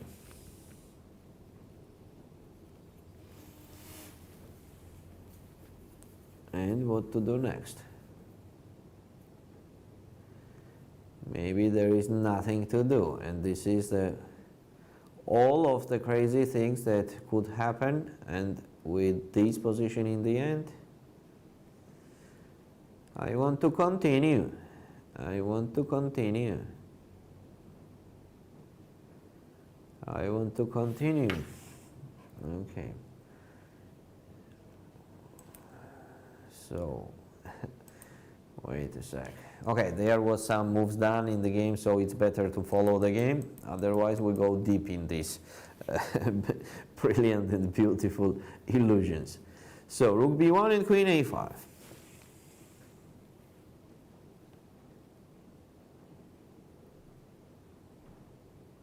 Oh, so now if the white will play queen b2, maybe there is c4 here? I mean, taking on c4?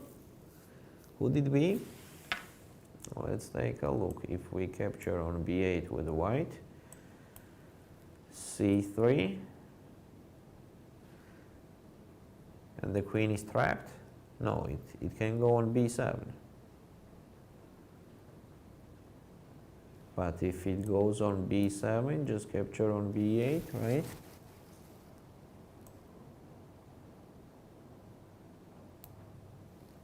No, definitely not here. Rook takes b8, queen takes b8, and c2.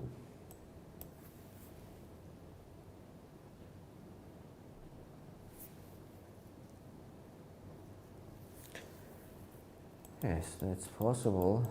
Why am I doing that with black? Because if not taking on c4, then what to do?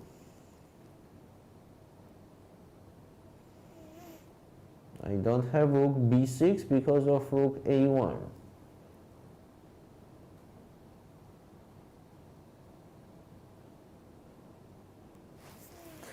Okay, let them play. Let them decide what to do and what not to do. So the position for now is that.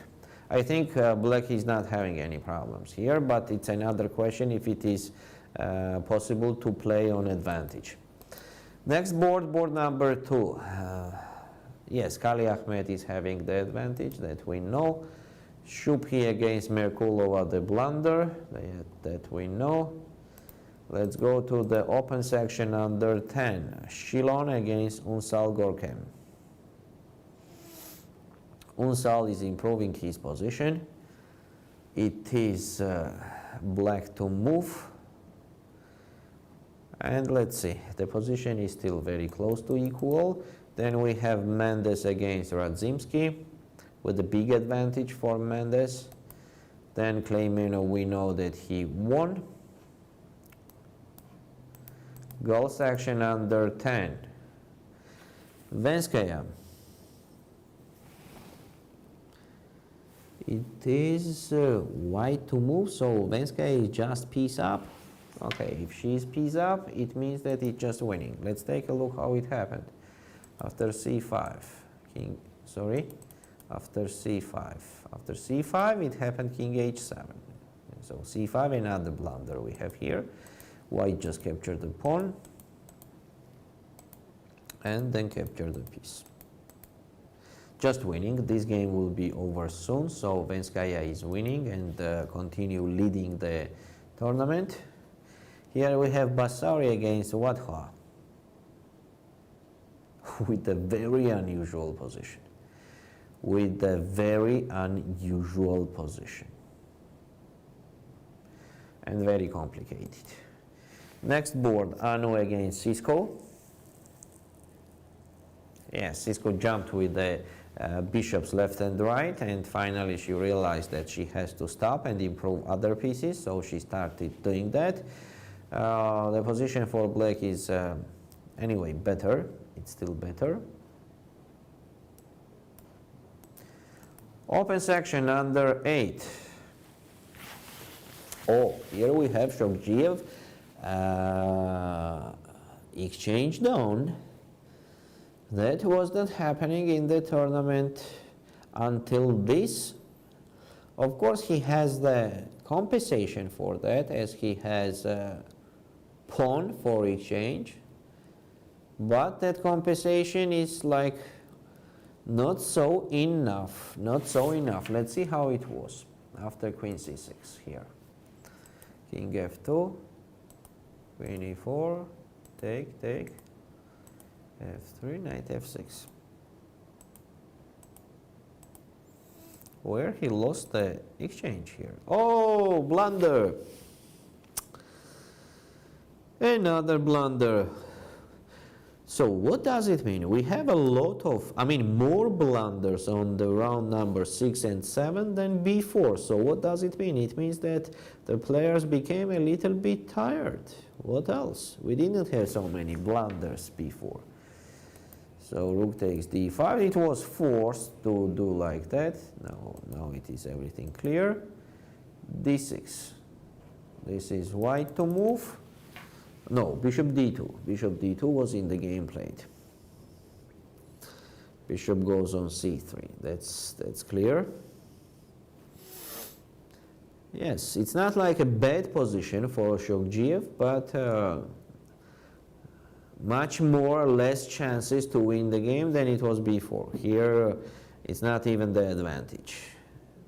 That pawn and the active bishop is just compensating the fact that he is exchanged down.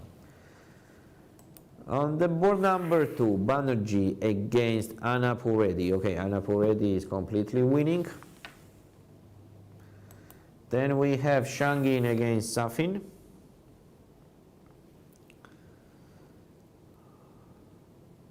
Safin is fighting till the end. That's very good. That's very good. The position still is very bad, but somewhere it was worse than now. So starting from here. No, not starting from here. Starting from here. Whites are just pawn up, and also they are attacking. After that, queen d7, take on b6, take on b6, queen e4 check. No, wait a second. Why to trade the queen? No, come on, Mr. Shangin. Why to trade the queens and why not to play the move like this? Why not to end up the game when it is time to end up the game? When it's time to end up the game, you have to end up the game. Otherwise, later it will be late. Of course, bishop d6. Of course, bishop d6 and the game is over. Instead of that, whites are trading the queens. That is actually the worst option.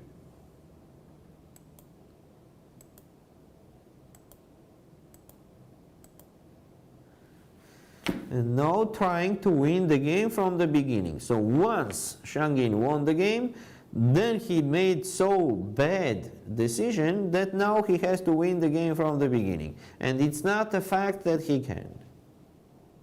It's not a fact. So why? Just one move, bishop d6 there. Okay. We have what we have. Girls action under 8. Zatkovska against Sivanandan.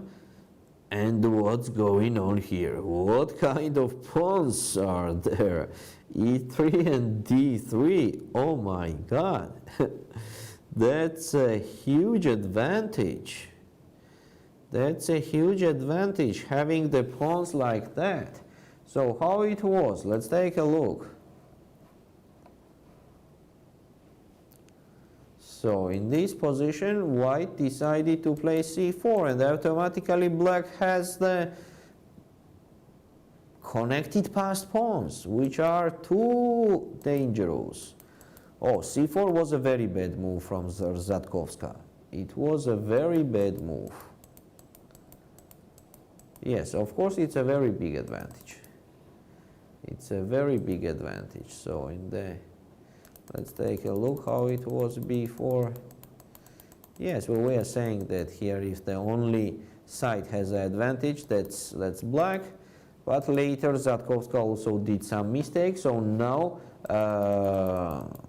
Sivanandan is having a very big advantage. Very big advantage. I think she will easily win this position. Next we have Sholpanbek against Charvi.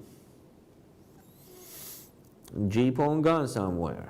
G-pawn gone, it means that the king is weak. Oh, Sholpanbek is having the big advantage here. Then Veselov against Diao Sujia. Veselov's position is like too good. Too good.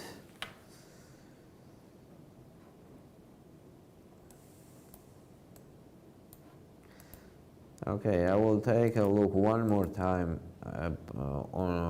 Take a look on top boards of the section under 12.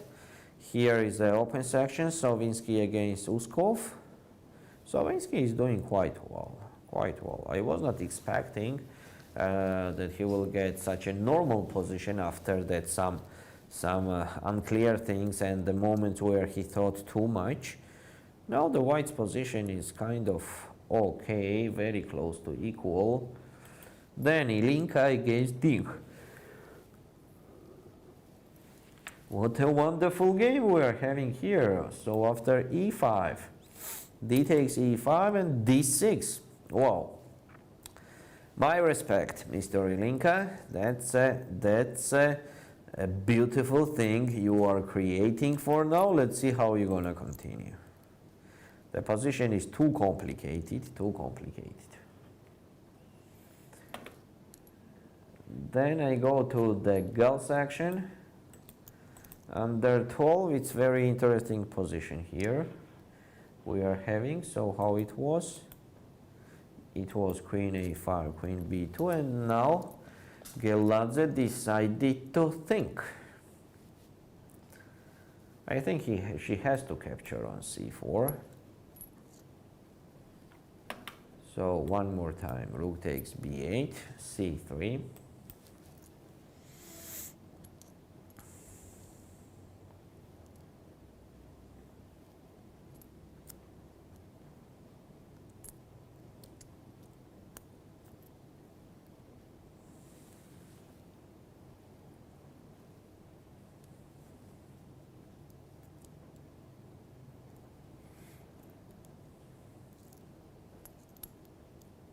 Yes, actually doing this makes sense.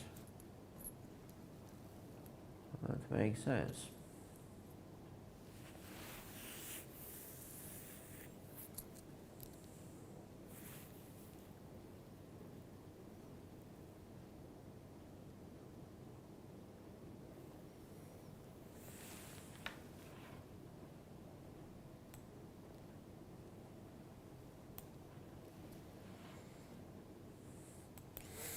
Queen b7, for example, and then take and c2.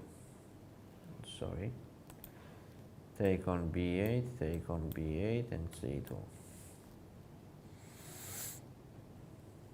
Rook f1. So now c1 is also possible later with knight e2 check. But d6 pawn is hanging, right? So maybe queen c5 then first. Or maybe even queen a3. Like this. It seems like this is even better. Here it will be the advantage for black. So let's try to play something better for white. In this position, instead of queen b7, to capture on f8.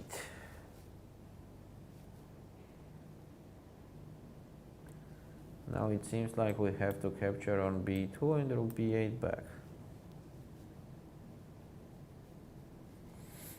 That makes more sense. In the game Geladze played that, exactly that. She took on c4. That will be a very interesting. I think Ismailova will think here, or maybe even not, because it seems like the only move, otherwise it will be the advantage for black. But anyway, I think she will start calculating from here, because she has a chance to capture on c4 with the pawn. Okay, let's go to the open section under 10. Here we have same kind of position. Next board. Oh, what an unusual thing. Mendes against Radzimski. Extra piece. White to move. No, it will not be the full compensation here. So Mendes has to win this game. Goes under 10. Venskaya having the extra piece. It's totally winning. Basari. Totally unclear position. Open section under 8. Here we have Shokjiev with the exchange down. I don't think here will be any problems, but still he has to be careful, as the black want to trade the rooks now on e file, and it will be difficult after that. It will be more difficult. Yeah. Pity blunder of the exchange. Now he has to fight for doing the draw. Next board I think is over. No, it's not over. It's still in progress, but will be over very soon. And the girls under 8. Sivan Andan is doing the miracles with the pawns. Yeah, okay, what to say? Biggest advantage. It's like almost winning. And I think that was over or not. It's not our board that we are looking at. second board, here we have Scholpenbeck with the advantage. Okay, dear chess friends, here we do the break now, and we'll be back in about 10 minutes. See you soon. ბათუმი 15-28 სექტემბერი სოფლიო ჩემპიონატი ჭადრაკში FIDE-ს ყველაზე პრესტიჟული ღონისძიება მოზარდთა შორის სოფლიოს 69 ქვეყნის ნიჭიერი და წარმატებული 783 მოჭადრაკე აზიის, ამერიკის, აფრიკის და ევროპის კონტინენტებიდან ითამაშე ჭადრაკი ბათუმში გახდი საუკეთესო მსოფლიოში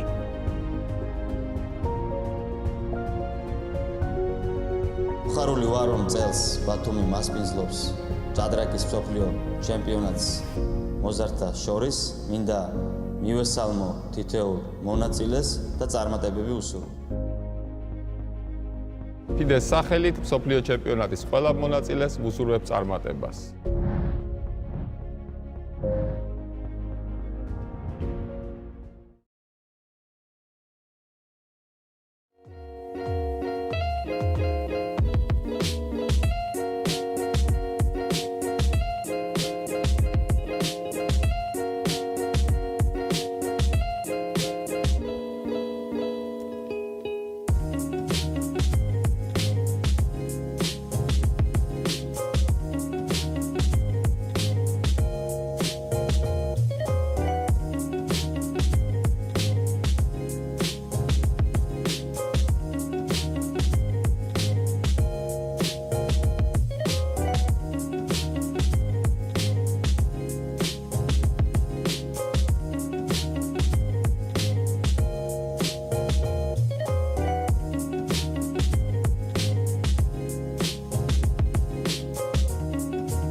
ბათუმი 15-28 სექტემბერი სოფლიო ჩემპიონატი ჭადრაკში ფიდეს ყველაზე პრესტიჟული ღონისძიება მოზარდთა შორის სოფლიოს 69 ქვეყნის ნიჭიერი და წარმატებული 783 მოჭადრაკე აზიის, ამერიკის, აფრიკის და ევროპის კონტინენტებიდან ითამაშე ჭადრაკი ბათუმში გახდი საუკეთესო მსოფლიოში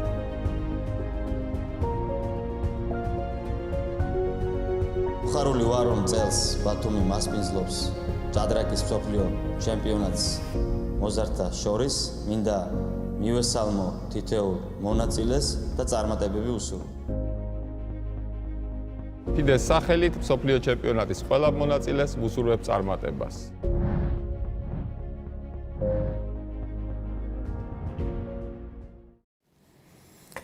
Hello dear chess friends, we are back again from Batumi from the World Youth Championship under 8, 10, 12 girls and the open section. We are having the round number 8. Some of the games are already over. We have some very decisive games in progress still, so I will start again from the open section under 12. On the board number 1 we have here Uskov with black, the first number of the tournament, playing against Solvinsky. Slightly better for black. Let's see how they will continue. Next we have Ilinka against Ding with a very complicated position. Here we are. Last move was knight g5. Only 15 moves has played for more than the 2.5 hours. So soon it will be a huge time trouble in this game. And okay, the position is also super complicated.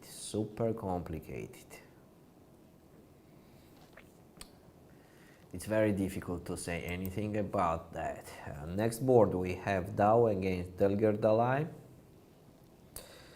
So Delgerdalai had the pawn on d3, as I remember, which is not anymore on the board. Let's take a look how it was.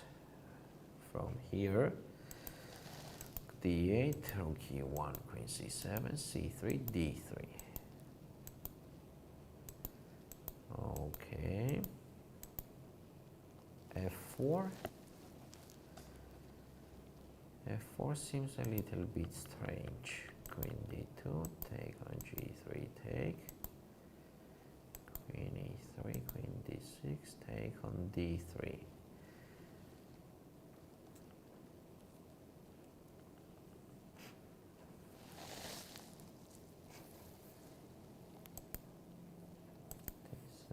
Bishop f3, rook e7.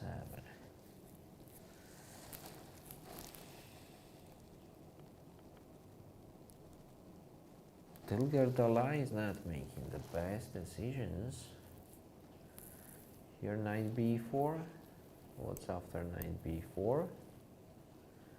And then knight d5. Okay, he did in a row a very strange moves. Here white could be already better, even better. Okay, on the next board we have Bukrev against Besov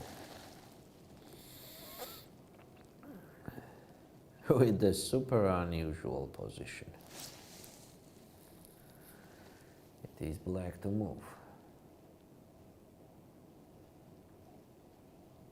Super unusual. Seems blacks are better, but if the white will be on time to block those pawns, then it will be okay. Next we have Adi Reddy against Lysenkov. Lysenkov was quite active during the whole game, but Adi Reddy somehow did, and he traded the queens, what was the biggest trouble for him. It was the biggest troubles, and now the advantage for black is a little bit less, a little bit still advantage, but less than it was before, I think so. Then we have Bokhodirov against Movahed Sina, and somehow Movahed is 2 pawns up. Where those pawns gone, we will take a look now. H2, okay, we solve this. Rook G7, knight A2 and queen F8. Okay. H6 was already hanging, so that's why Sina just capture all those pawns there. Okay, the position is just winning, of course. The position is simply winning for Movahed Sina here. Very complicated games in the open section under 12. Let's go to the girls.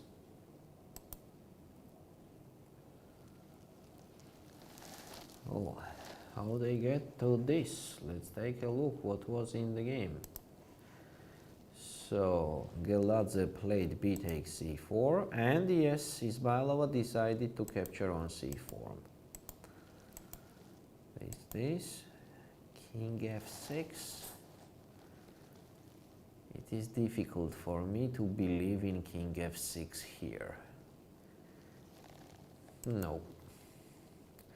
I think rook c8 was better. Okay, king f6, rook b6, king e7. Check, king f6. Rook d7 now.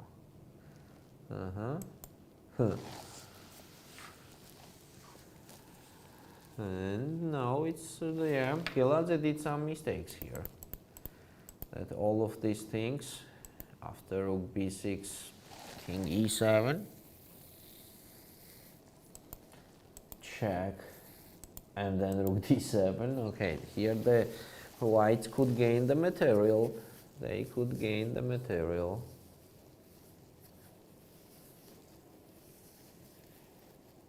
As on king e6, there is bishop h3 check. And on f5, white can just capture on h7.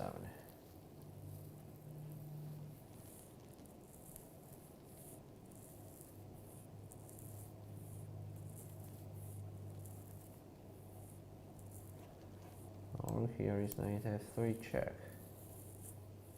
Okay, then white can do it in the better way. First capture on f5, and here capture on h7. And they are just pawn up here. Otherwise, how to protect the d6 pawn? Yeah, very bad play from Geladze in the endgame. Very bad play.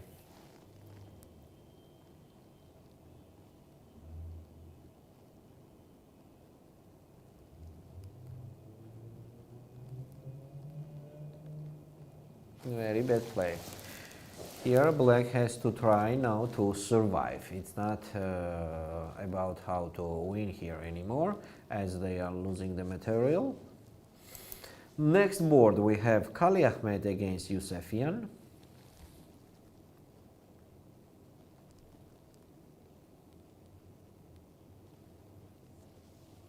It is actually it was this position, and Kali Ahmed decided to play c5, and she got d5 here. I don't think that c5 was the best decision at all, as when the queen goes now, there is c6 from black, and the position is quite okay. Yes, c5 was a little bit early to do. Then we have Shubhi against Merkulova. Yes, and Merkulova is exchanged down. After that blunder, she is exchanged down. Of course, the position is not losing at all, but okay, she has to fight to somehow survive. So I will remind you where she blundered. She blundered here when she played queen b4. She blundered e5 move,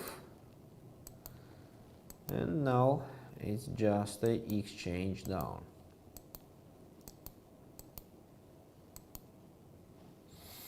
Now she is just exchanged down. Let's take a look what's going on between Goryachkina and Maklakova.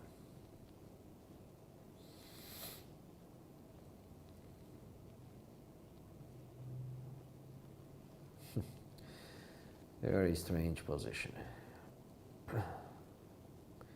I think whites are better because they have more space.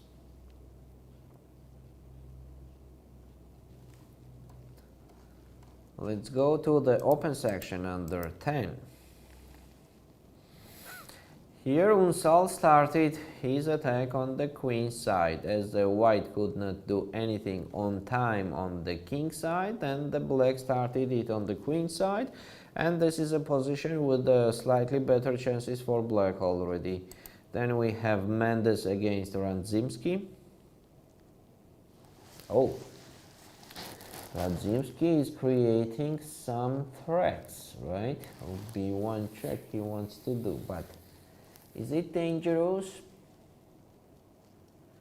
Is it dangerous? That's a good question. Okay, of course whites are having some technical problems to win the game, but in case of the correct moves, the position is of course winning. The next board we have over. This is Kleimenov against Liu, so I will not go to that. Girls section under 10. Here we have already the result. Venskaya, bravo, our congratulations. She is leading the tournament. She is playing the perfect chess. She beat one of the strongest players in the tournament, and okay, I wish her the best luck in the next games. Next board we have Basari against Wadhwa.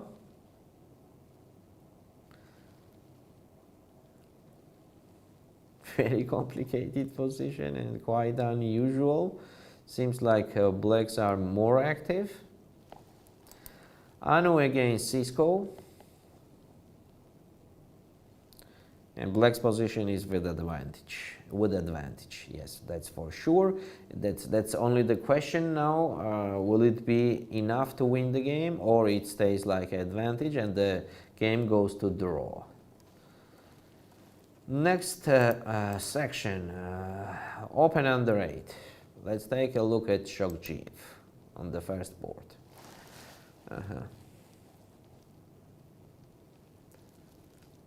Yeah, the same thing. Chances, good chances to do the draw. It's very interesting how he continues from here after King D7 when the black wants to trade the rooks.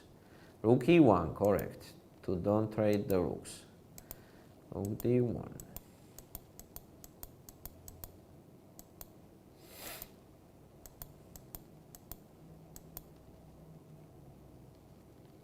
No, I'm not sure about taking the on B3 for black. Maybe somewhere we need that pawn on A3. Somewhere. So white to be hurry on taking on B3.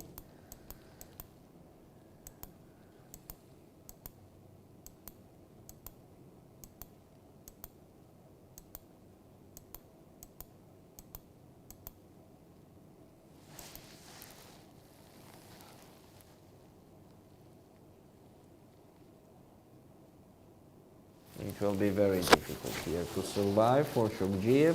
It will be very difficult to survive. Let's see. Next board, Banerjee against Annapuredi. Okay, they are still playing, but of course Annapuredi just won this game, that's a fact.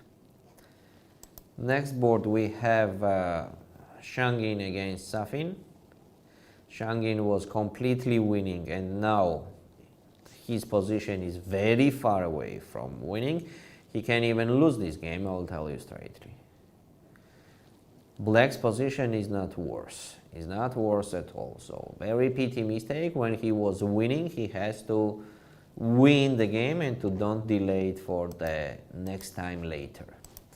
Let's take a look at goal section under 8, and we have the excellent position here that Sivanandan promotes everything, the queen, the rook, and the pawns. Position is totally winning. Let's take a look how it was happening in the end.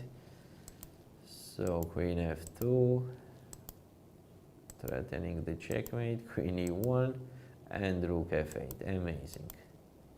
Yes. Okay, the game is still in progress, but there is nothing to look at. It is just winning. So The clocks will be stopped soon, so our congratulations to Sivanandan Bodhana and wishing the good luck in the next games. Next board here we have Scholpenbeck against Charvi. And what do we have here? We have here that Scholpenbeck was very active during the whole game, and she is active also now. She's pawn up, and the position seems like a big advantage.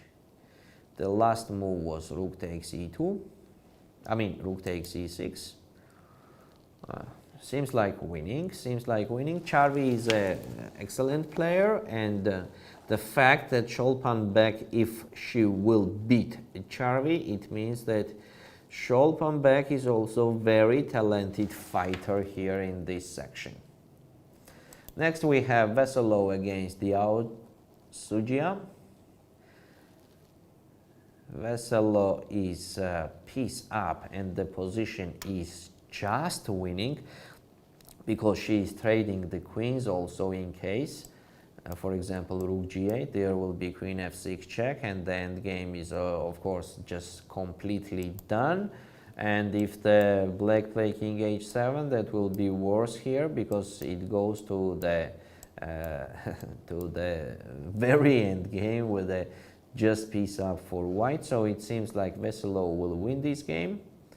There is nothing complicated at all. Okay, let's take a look one more time at Charvi's position.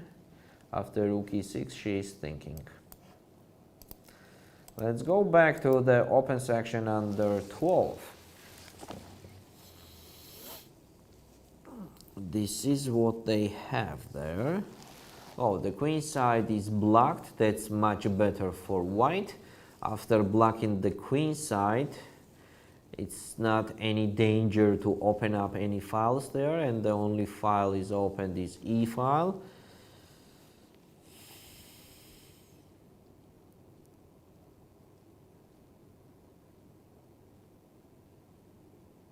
Complicated, but it smells like draw already.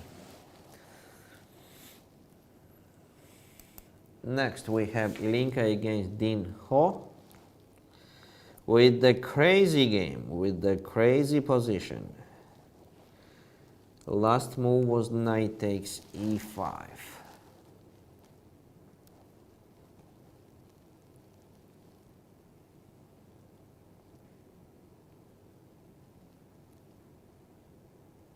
It's just a crazy position. Let them continue playing this crazy position and we will just take a look later. Next board we have Dao against Delger Dalai.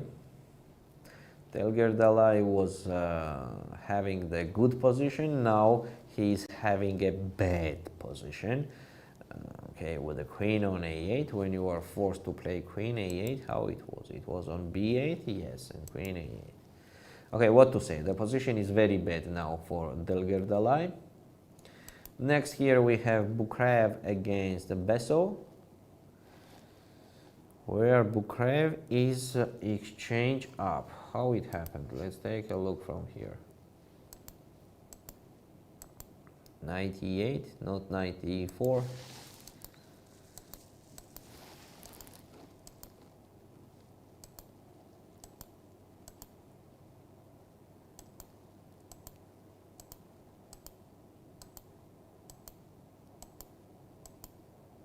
Oh.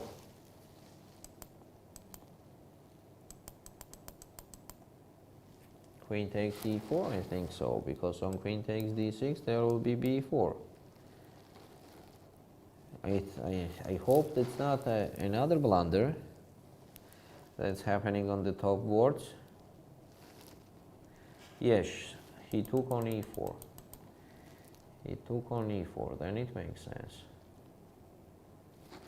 Then it makes sense, and then queen d5. Nice sacrificing, fighting to win the game with the shortest way. Let's see, let's see. Next we have Adiredi against Lysenkov. It is white to move. Still Adiredi is having the trouble, so he's in the bad position for the whole game, but fighting till the end. Let's see if he will survive. Movahed Sina is just, oh my god, how many extra pawns? So 6 extra pawns. It's not happening every day, so dear chess friends, you can take a long look at the position and just enjoy, because you can't see it every day. 6 extra pawns, too much, so Movahed is winning, that's a fact. Girls action under 12. Here we are. Ismailova against Geladze. Geladze made a huge mistakes in the end game. Let's see how she continues from here. Rook d7. She played rook c8. d7, king d7, rook d5. Oh, wait a sec. So here after rook c8, bishop f1 makes no sense because of rook c6. That's correct. So take rook d5. Take on c4, take on e5, king f6. 5, knight e2 check, knight c3 check, and king e5. Smells like a draw. Again and again.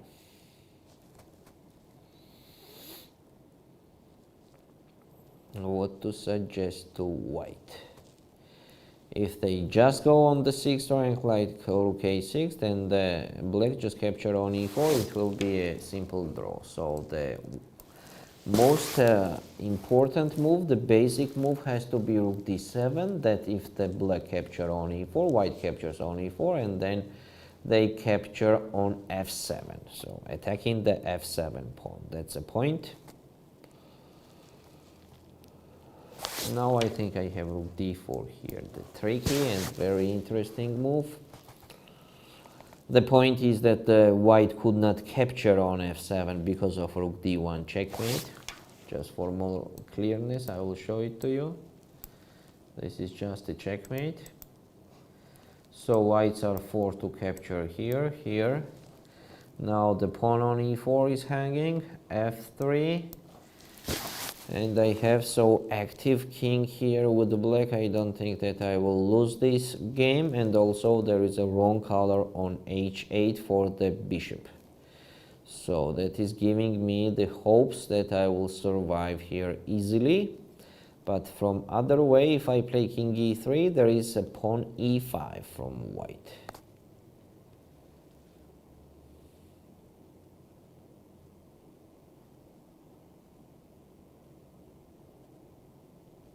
But okay, here we can continue with the black with a g5, putting the pawns on g5, f6, h6.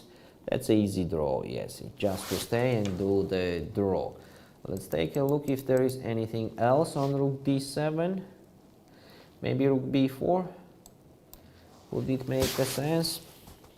Oh, sorry, I made a huge blunder. Oh my god. Sorry, on rook d4 there is f4 check. There is f4 check, which is winning immediately for white. Yeah, so rook d4 is not a tricky move, it is just a bad move. So what to do for black then on rook d7?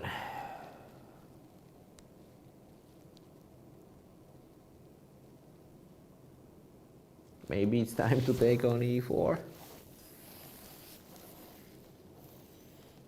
But take on e4, it's not so clear at all, because here white will capture, and on rook takes e4 there will be rook takes f7. The pawn is hanging, and if I move the pawn there will be rook e7 check, and the pawn's endgame will be just losing here. And if I capture on e4 with the king, then anyway this. And when I move the pawn, there is rook f4 hanging. If I will do check first, king g2, and push the h pawn, then it will be on rook f6. I have some g5, but still very dangerous. It's very dangerous. It's very dangerous. I want to find something clear, but I can't. After rook d7, what to do with black? So maybe rook b4 still. We are considering this move.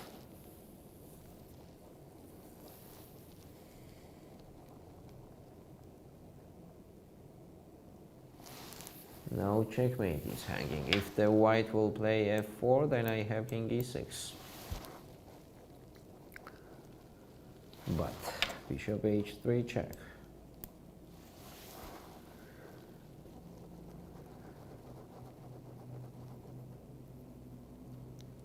Does not seem to me well at all.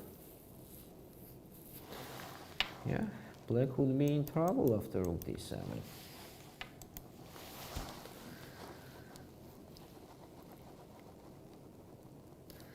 Troubles from nothing, Blundering the d6 pawn was too sad. So they played the moves in the game. They played rook d7 and king f6.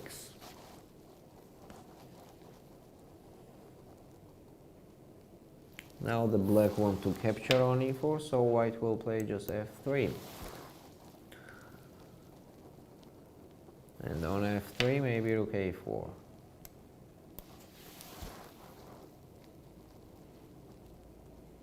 Yeah, good chances to survive, but from nothing, blacks are like surviving instead of pressing and playing to win the game. That blunder on d6 was quite decisive thing.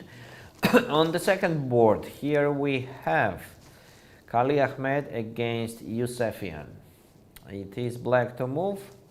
I'm sure they will play queen f7. Okay, the position is like better for white, but I think, okay, the diagonal is a problem, right? a1, h8 diagonal is a problem. So maybe it's better to play knight d7 and e, but okay, white's position is better here. White's position is better. Let's take a look at Shubhi. Shubhi's position is technically winning, we can say like that. It's technically winning with the exchange up. Next we have Goryachkina against Maklakova.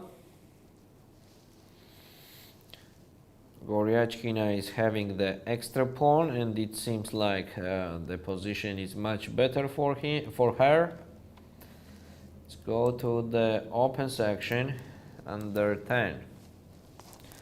Here we have Shilon against Unsal Görkem, where Unsal Görkem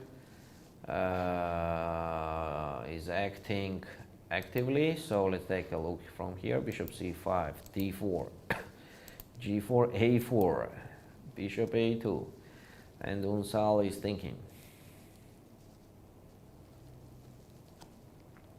D takes c3 is an option also to make the opponent's king weak. Okay, blacks are having the good position here. Next board, Mendes against Radzimski. Oh, wonderful, wonderful. Has to be winning for white. Yeah. But it has to be winning already for a long time. So I think they will actually win the game. And Kleimenov on the board number 3 already won. Next section, girls under 10. Here Venskaya won the game, we know that. Next is Basari against Watho. Basari create the threat on H file. That's nice. That's nice. That's tricky and smart thing. Here the blacks are having the problems already, as it is very difficult to protect the h6 pawn. Next we have Anu against Cisco with the same type of position, but now knight d5 is quite strong piece. The first rank is hanging. Yes, still black's position is with advantage. Cisco is having the advantage. Then open section under 8. Oh, Shokjiev is losing the game. That's very sad. A very good player is losing the game.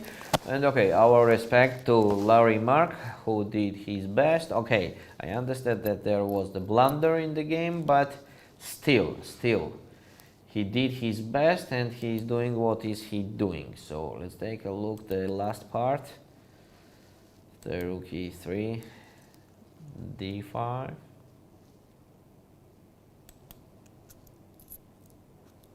Rook e6 check. We already saw that. Rook f5, bishop h4, pawn gun. Pawn gun. Oh, yeah.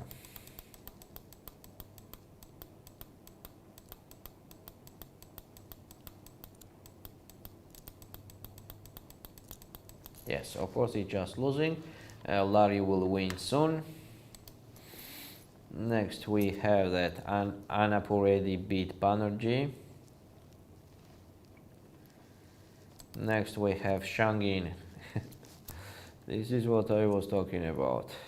From winning position, now it will be very difficult to survive for white. He was almost winning in couple of the moments of the game. Next, okay, Sivanandan end up the game. It was a winning. We were talking about that. So our congratulations to that amazing goal, who is leading the tournament. Next we have Sholpan Bek, who is attacking quite much, and it is white to move. Wait a second. If it is white to move, what's going on after queen takes h6? Is not it a checkmate? It is just a checkmate on the board. What was the last moves? Knight f6 and rook e7. Yes, and it seems they ended up. Yes, they ended up the game. Sholpan Bek celebrates a very important victory. That's for sure. Our congratulations. Then we have Veselo against Diao Sujia, where Veselo is winning. So most of the games in this section, most important game in these sections, are over. Let's take a look at the open section under 12 again. Here we are. Uskov somehow won the f5 pawn. Well done, well done. Let's see if it will be enough to win the game. No, they agreed on draw here, so they repeat something in the end. Let's take a look. So knight d1, rook h8, rook h5, knight e4, and rook takes f5. They agreed on draw here. Let me think. Why they agreed on draw? It seems to me that Uskov blundered something here, because he will not offer the draw. That's for sure. Okay, what's going on g4?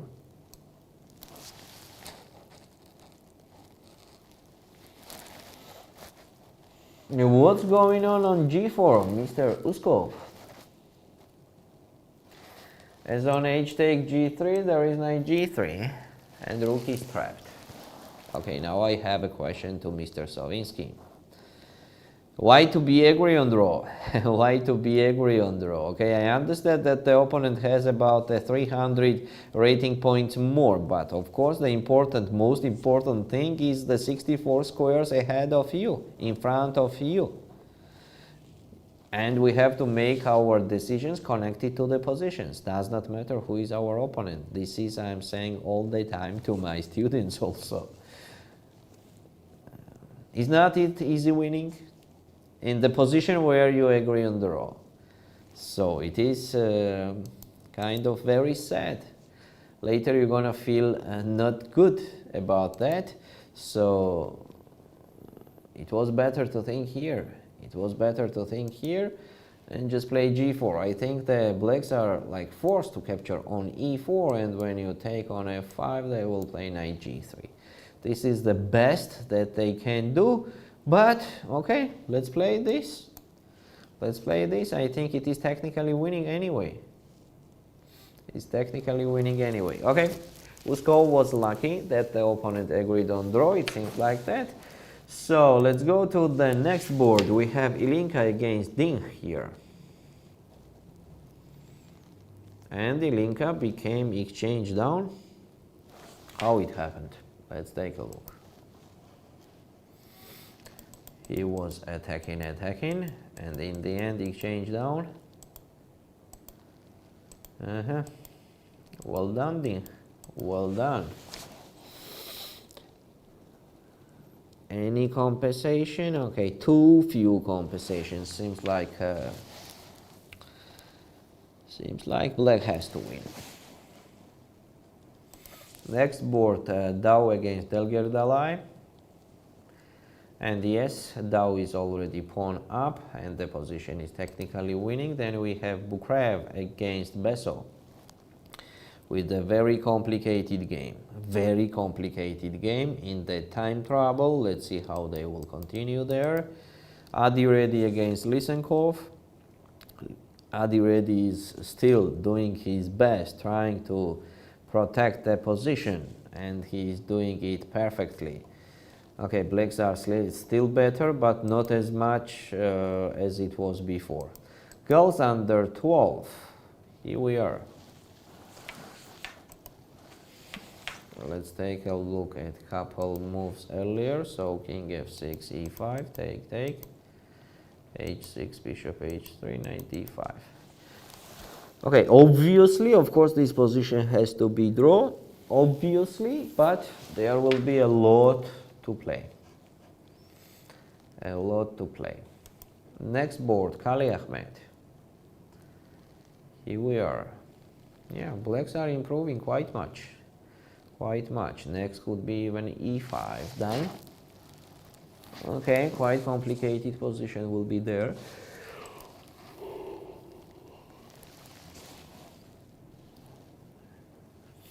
Shubhi is just winning. And Goryachkina against Maklakova. Goryachkina is winning.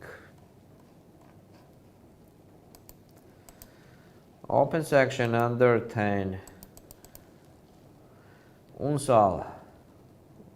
Great game. Great game for Unsal. If he will win this game, it will be just great game from his side, because he protect his position very well, then he start being active, so he is doing everything step by step, what I love most of all, when somebody is improving step by step.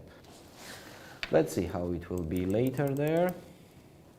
Next board we have Mendes against Radzimski, and it seems like Radzimski is very close to do the draw. Very close to do the draw.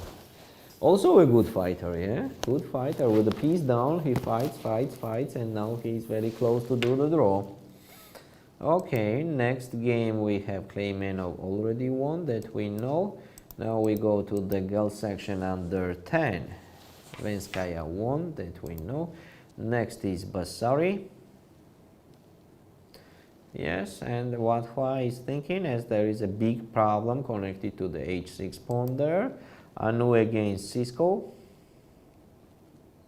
I think Cisco here missed a big part of the advantage. Now it also smells like a draw. Let's go to the open section. Here Shok Giev is losing the game. Anapuredi already won, and we have Shangin against Safin. And this is a position where whites were winning couple times. They were winning couple times. Instead of that, I said in advance that when somebody is missing so much, in the end he could lose. And here you are, losing. What to say? What to say? It's very sad, but it has to be a very good lesson to Mr. Shangin Lev. Girls section under 8, we know that Sivanandan won, Sholpanbek won, and Veselo won. This is the top results we have here. Okay, dear chess friends, we are here we do the short break, and we'll be back soon with the final results and summarizing of today's day. See you soon.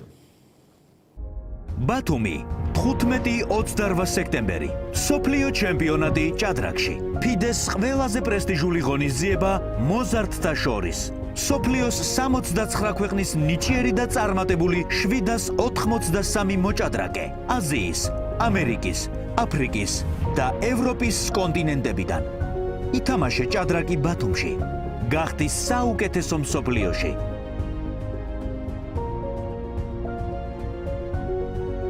ხარული ვარ რომ წელს ბათუმი მასპინძლობს ჭადრაკის მსოფლიო ჩემპიონატს მოზარდთა შორის მინდა მივესალმო თითოეულ მონაწილეს და წარმატებები უსურვო FIDE-ს სახელით მსოფლიო ჩემპიონატის ყველა მონაწილეს ვუსურვებ წარმატებას.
ბათუმი 15-28 სექტემბერი სოფლიო ჩემპიონატი ჭადრაკში ფიდეს ყველაზე პრესტიჟული ღონისძიება მოზარდთა შორის სოფლიოს 69 ქვეყნის ნიჭიერი და წარმატებული 783 მოჭადრაკე აზიის, ამერიკის, აფრიკის და ევროპის კონტინენტებიდან ითამაშე ჭადრაკი ბათუმში გახდი საუკეთესო მსოფლიოში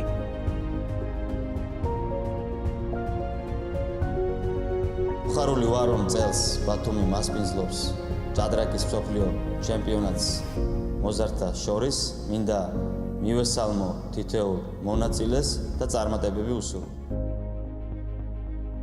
ფიდეს სახელით მსოფლიო ჩემპიონატის ყველა მონაწილეს ვუსურვებ წარმატებას.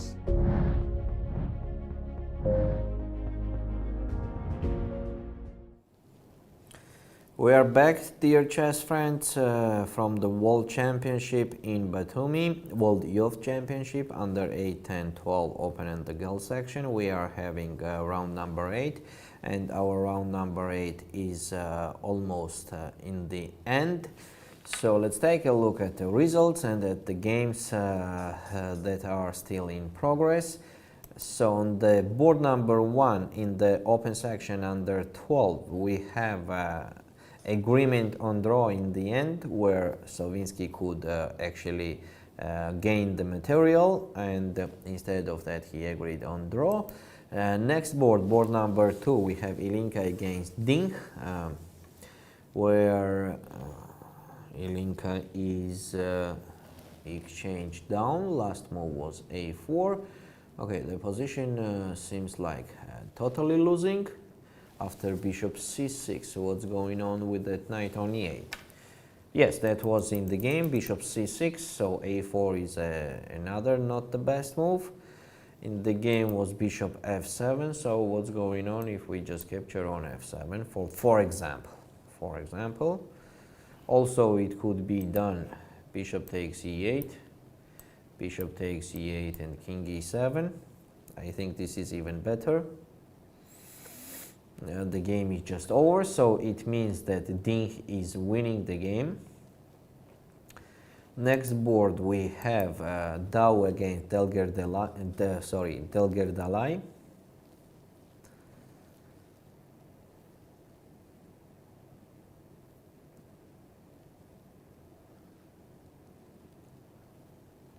There are some chances for draw. There is some chances for draw, definitely it is a chances for draw for black. Let's see how it continues later. So then we have Bukreev against Beso, where Beso won the game. After the nice sacrificing of the exchange, later he just won the game. Adiredi against Lysenkov. Adiredi was in a bad position, passive position for whole game, and finally his position is absolutely okay for now. It seems like okay, I don't want to say, but it seems like a draw for me. Then we know that Mova had won the game. Girls section under 12. Oh. Ismailova is like improving her chances. She is improving her chances to win the game. So Geladze made a very bad endgame, I will tell you straightly. She played very bad in the endgame. Okay, I think she has, first of all, it has to be a very good example, and for the next acting in the future, it will be very good, of course, if she will pay more attention on endgames and she will train there, because she is doing actually a very bad endgame. Let's see how it was the last moves. After that, take on f7, h6, knight d5, rook c5, f4, knight takes f4. Why? Oh, just why? I mean, the simplest question. Why to sacrifice the knight there when you can play just king f6? Just take king f6, king g7. Okay, it has to be the draw. I mean, it is better than to play the piece down Why to play piece down like this? And the best option is to play the rook against the rook and the bishop, which will be very difficult to do the draw. So why to go on that? This is so unclear decision. This is so okay. Okay, practically I think this position is losing on her own wish. Yeah, just give the knight. Why to give the knight on f4? Okay, the next game we have Kali Ahmed against Yusefian. Yusefian improved quite much. She improved quite much. It is black to move here. Yeah, it will be a very interesting game. It will be a very interesting game.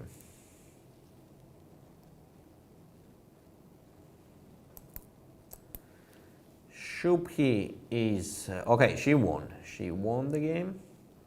Next we have Goryachkina against Maklakova, where Goryachkina won the game. Open section under 10. What is Unsal doing here? He's doing queen a3 check. So what's next?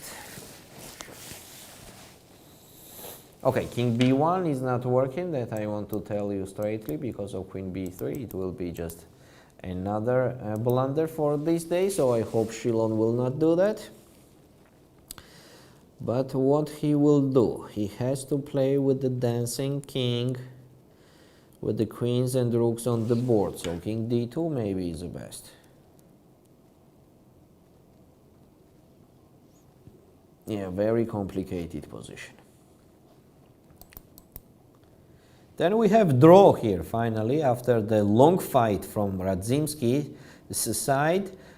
He just fight like a lion and he survived in this game. He did draw. That was the excellent result for him. All other top boards are over here. So let's go to the girl section under 10. Here Venskaya won, we know that. Then Basari was interesting. Basari was interesting and Basari won exactly because of that problem on h6 that what Hua had. Next we have Anu against Cisco. It is white to move, so it is completely draw. The open section. Shokjiev lost the game. Our fighter lost the game. Then Anna Puredi won. And Safin won. Sorry, that's a wrong wrong result that I have here. I have here 1-0, but it could not be 1-0. Definitely it is 0-1 that Safin won. And girl section under 8. We know the first board result, we know second board result, we know third board result, we know everything here. We know board number 4 result. Okay. Girls under 8, all games are over. Let's go back to the open section. Board number 2, where Ilinka has this position against Dean, and of course it's time to resign. This is Dao against Delgerdalai. King f1 and rook a7.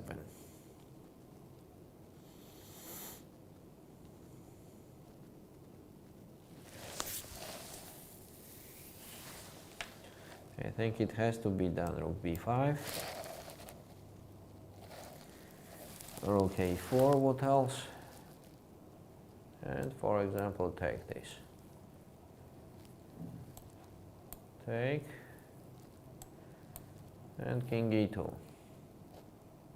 Seems like anyway winning. Anyway winning for white. Here we have Bukrev against Beso, where Beso won, that we know. Adiredi against Lysenkov. Well done, Adiredi, well done. From that passive position, getting this position is just a miracle. he has a chances to win the game as he is pawn up, but okay, obviously it has to be a draw. I mean, not draw, but it does not have to be the big advantage.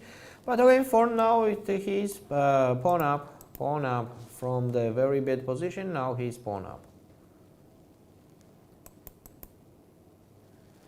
What's going on here in Geladze's game? Why Ismailova trade the rooks? Why she trade the rooks? I mean, it's so unusual things are happening. So unusual. How she trade and where she trade and why she trade. After this, rook f2, bishop g4. Oh my god. Why? Why, Miss Hanim? Why to do like that? Okay, it seems like a draw now. It's just a draw because it is a wrong color bishop. Wrong color bishop. The black king just goes to h8 and stays there forever. Stays there forever. Yes, it's just a draw. There is nothing much to consider here.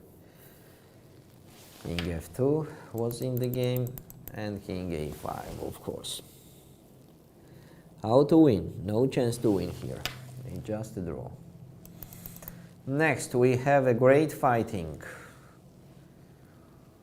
Next we have a great fighting here.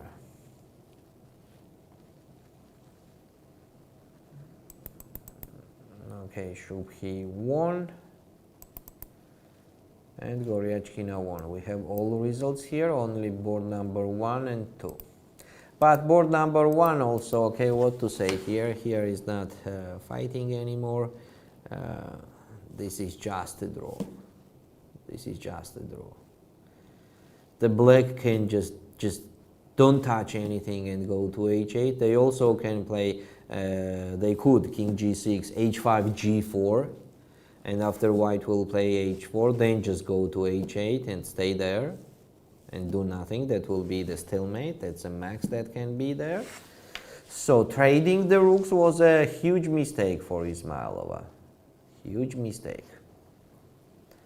She had the chances to win the game if she did not trade. Here we have first board under 10, open section. It is black to move, Unsal to move. Okay, she can capture one pawn on f3. I mean sorry, we're talking about the open section and Unsal is a boy, so he can capture on f3. That's one option. Does he have any other options? It is difficult to see any other options, so taking on f3 makes sense. Okay, let's see how they will continue. Okay, he played queen a1 check. Queen a1 check. So king e2 is the only move. That's for sure. Later it will be rook e8 check, I guess so. And on king f2 there will be queen h1.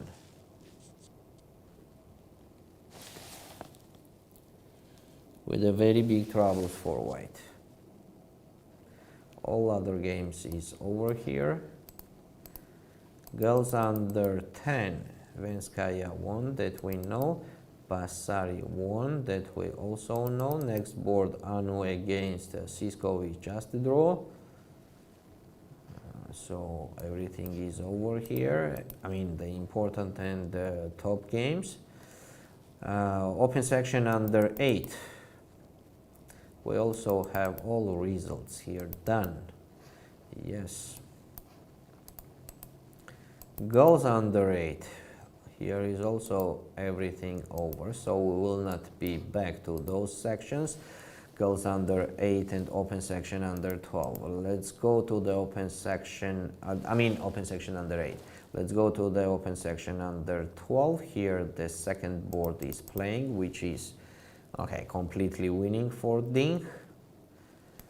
And here we have Delger Dalai also losing against Dao.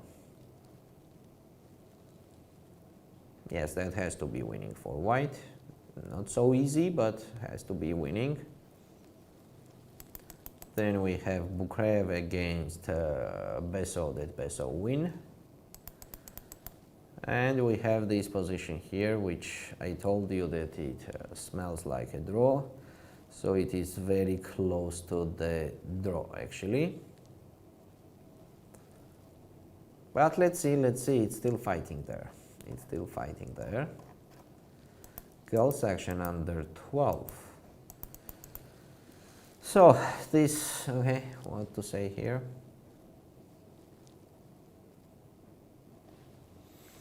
Whose move is it? The last move was King F7. Okay, no chance to win here for white. There is no chance. It's just a dead draw. Then Kali Ahmed against Yusefian. What a crazy game, what a crazy position. Shubhi won and Goryachina won. That we already know. What's left there? Open section under 10. Queen A7. Wait. Queen A7. Why Queen A7? Why not Queen H1? What is Queen A7? What a strange move is Queen A7.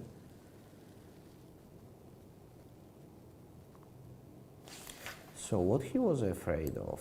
Bishop takes F7, he was afraid. This and Rook D7 check. This is what he was afraid of.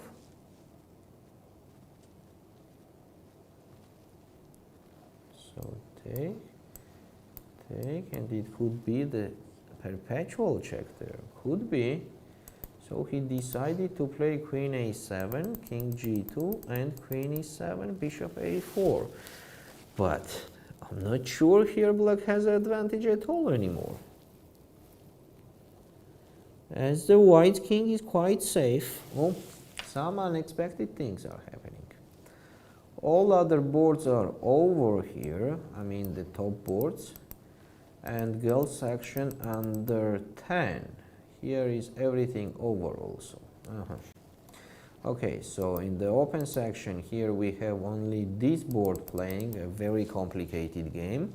Shilon against Unsol. Girls section, everything is clear here, and the only unclearness we have on the board number 2, Kali Ahmed against Yusefian with a crazy position on the board. Open section, board number, which board number? Board number 3, Dao against Delgir Dalai.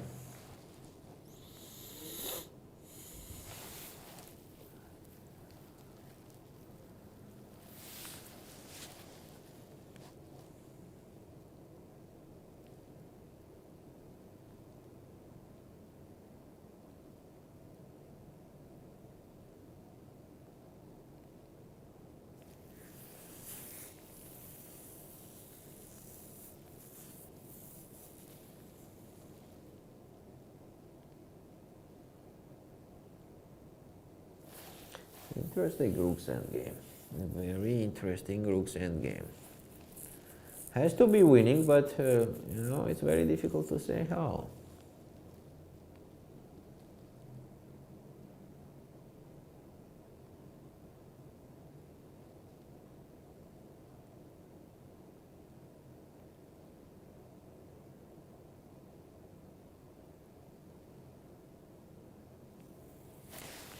Very difficult to say how.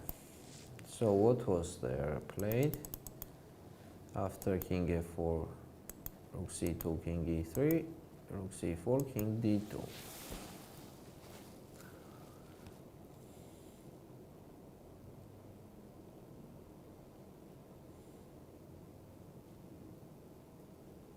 Yep, that will be very difficult to win.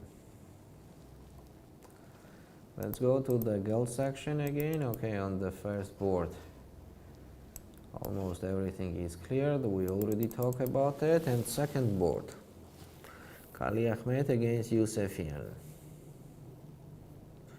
Yusefian's position seems very aggressive.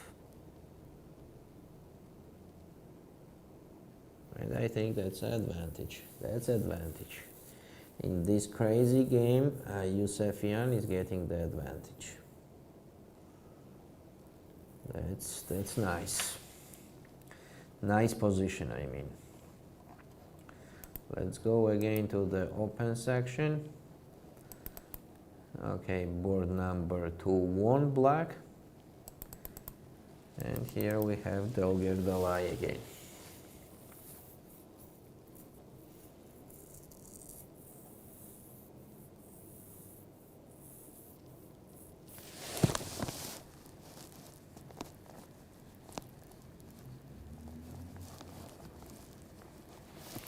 That will be the long game for sure.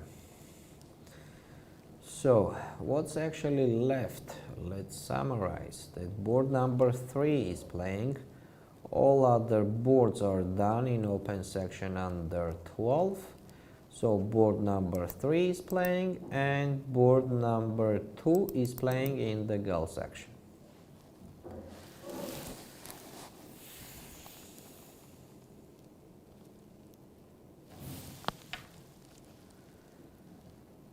Yes, let's take a look at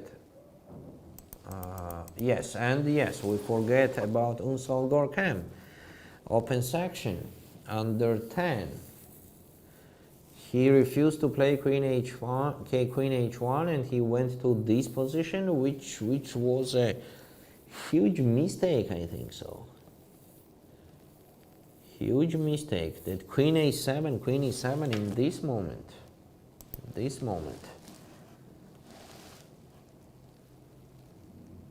No, definitely Queen H1. Okay, maybe it's not winning and it will be the perpetual check, but if Queen H1 and active move is not winning, then how it will be winning with a passive move? Yeah, this is a mistake that the young players are doing quite often. He wants to win too much, he does not want draw, and he was afraid about the draw, and instead of that being active and okay, if with the active moves you could not win the game, then with a passive move, what's the chance to win the game? If for the opponent there is everything okay when you are active, then when you are passive, then of course it will be super okay then. So there is no logic, right? So Queen A7 was not correct, and then Queen E7, and then that's it. Jumping started. So when we are on the wrong way, we can feel it immediately. Okay, let's see what will be there next. So girl section under 12, we have this position. Here black can play just G4. On H4 play G3, then play G2, just give that pawn and then stay with the king on H8 with a simple draw. And I think something happened here in Kali Ahmed's position. Don't tell me that Yusefian blundered. Don't tell me that. Okay. She blundered something, or what is that? Let's take a look. King H1, King H5, Bishop C1, Knight F4. A4, tricky move. And Knight G2. Okay, why Knight G2? Why Knight G2 when it's possible even to play something like what? Yeah, Rook C5 does not work, so what to suggest here for black? Just any move. Even like King H6? Why not? But not at Knight G2. And Rook, oops, sorry. Knight G2 and Rook G5. Boom.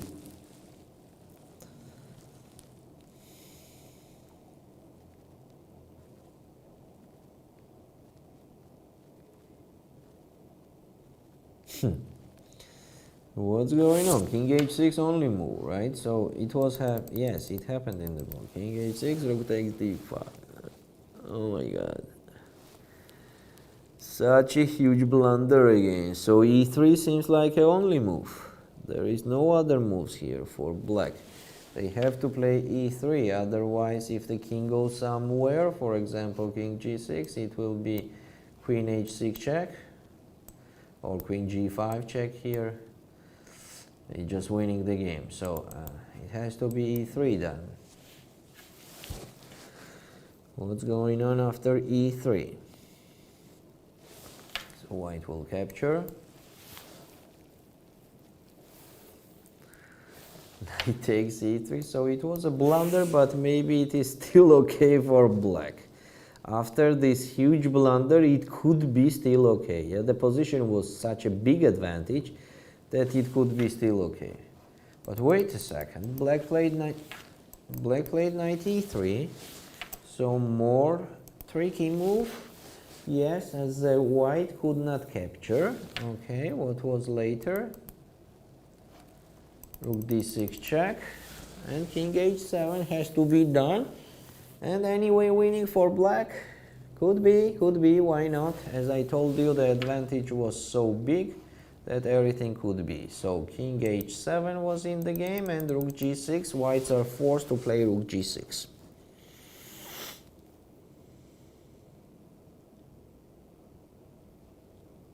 Yeah, it's just losing. King takes g6, for example. Yeah, so that was kind of blunder on g5 for Yusefian, but the advantage was so big, and she was also, I think, a little bit lucky that the position is still winning. Or maybe she calculated everything. Who knows? Everything is happening, and she calculates so much that it was winning anyway. Could be. So if she takes on g6, f takes, and now I think it will be easy winning after king h7.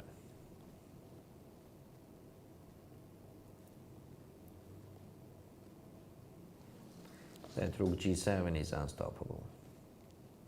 Okay, anyway, the position is just winning here. She is thinking in this pose. Yes, that happened in the game. That happened in the game. Actually, queen takes e3 is even winning, so any moves are winning here for black. It means Yusefian is winning against Kali Ahmed. And what's happening here with with Geladze? What's happening here? The king has to stay on h8, not h6. She wants to do stalemate. Yes, so the stalemate, tactical idea that if the white will play king f6, there will be g4 and there is no h4 because of the stalemate. So Ismailova played bishop e4 and so on, so on.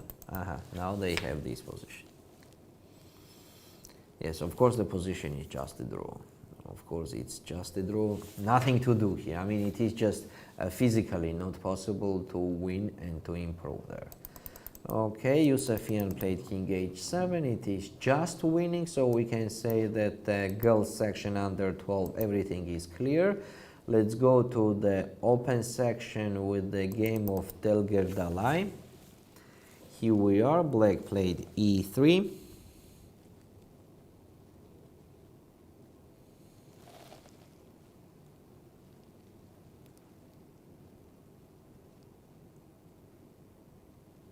Yes, but what's going on rook e3? F takes e3 is definitely very close to draw, so white has to capture. Yes, they did that. Takes e3, rook f2 and b4 with such a passive king playing b4. Okay.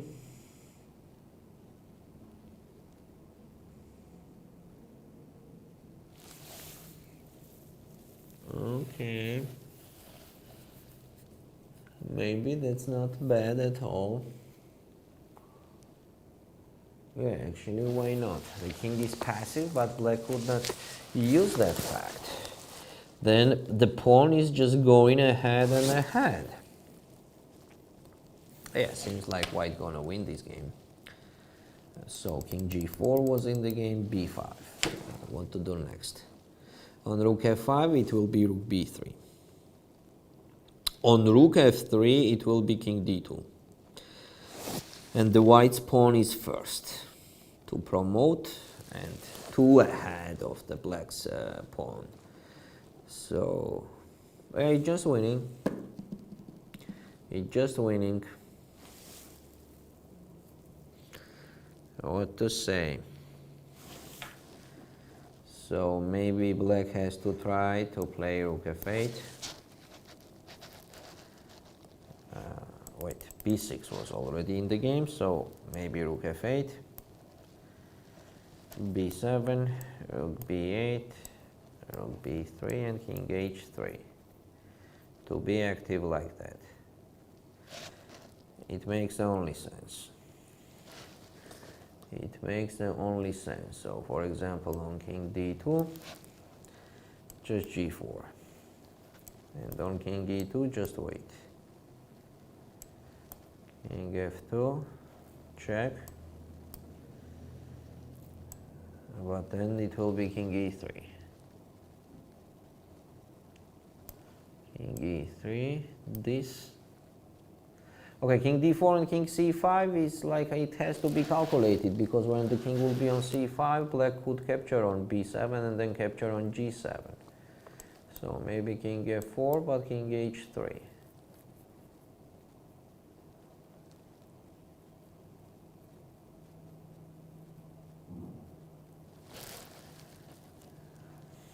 Seems to me losing, right? Rook b5. Rook f8 check, rook f5.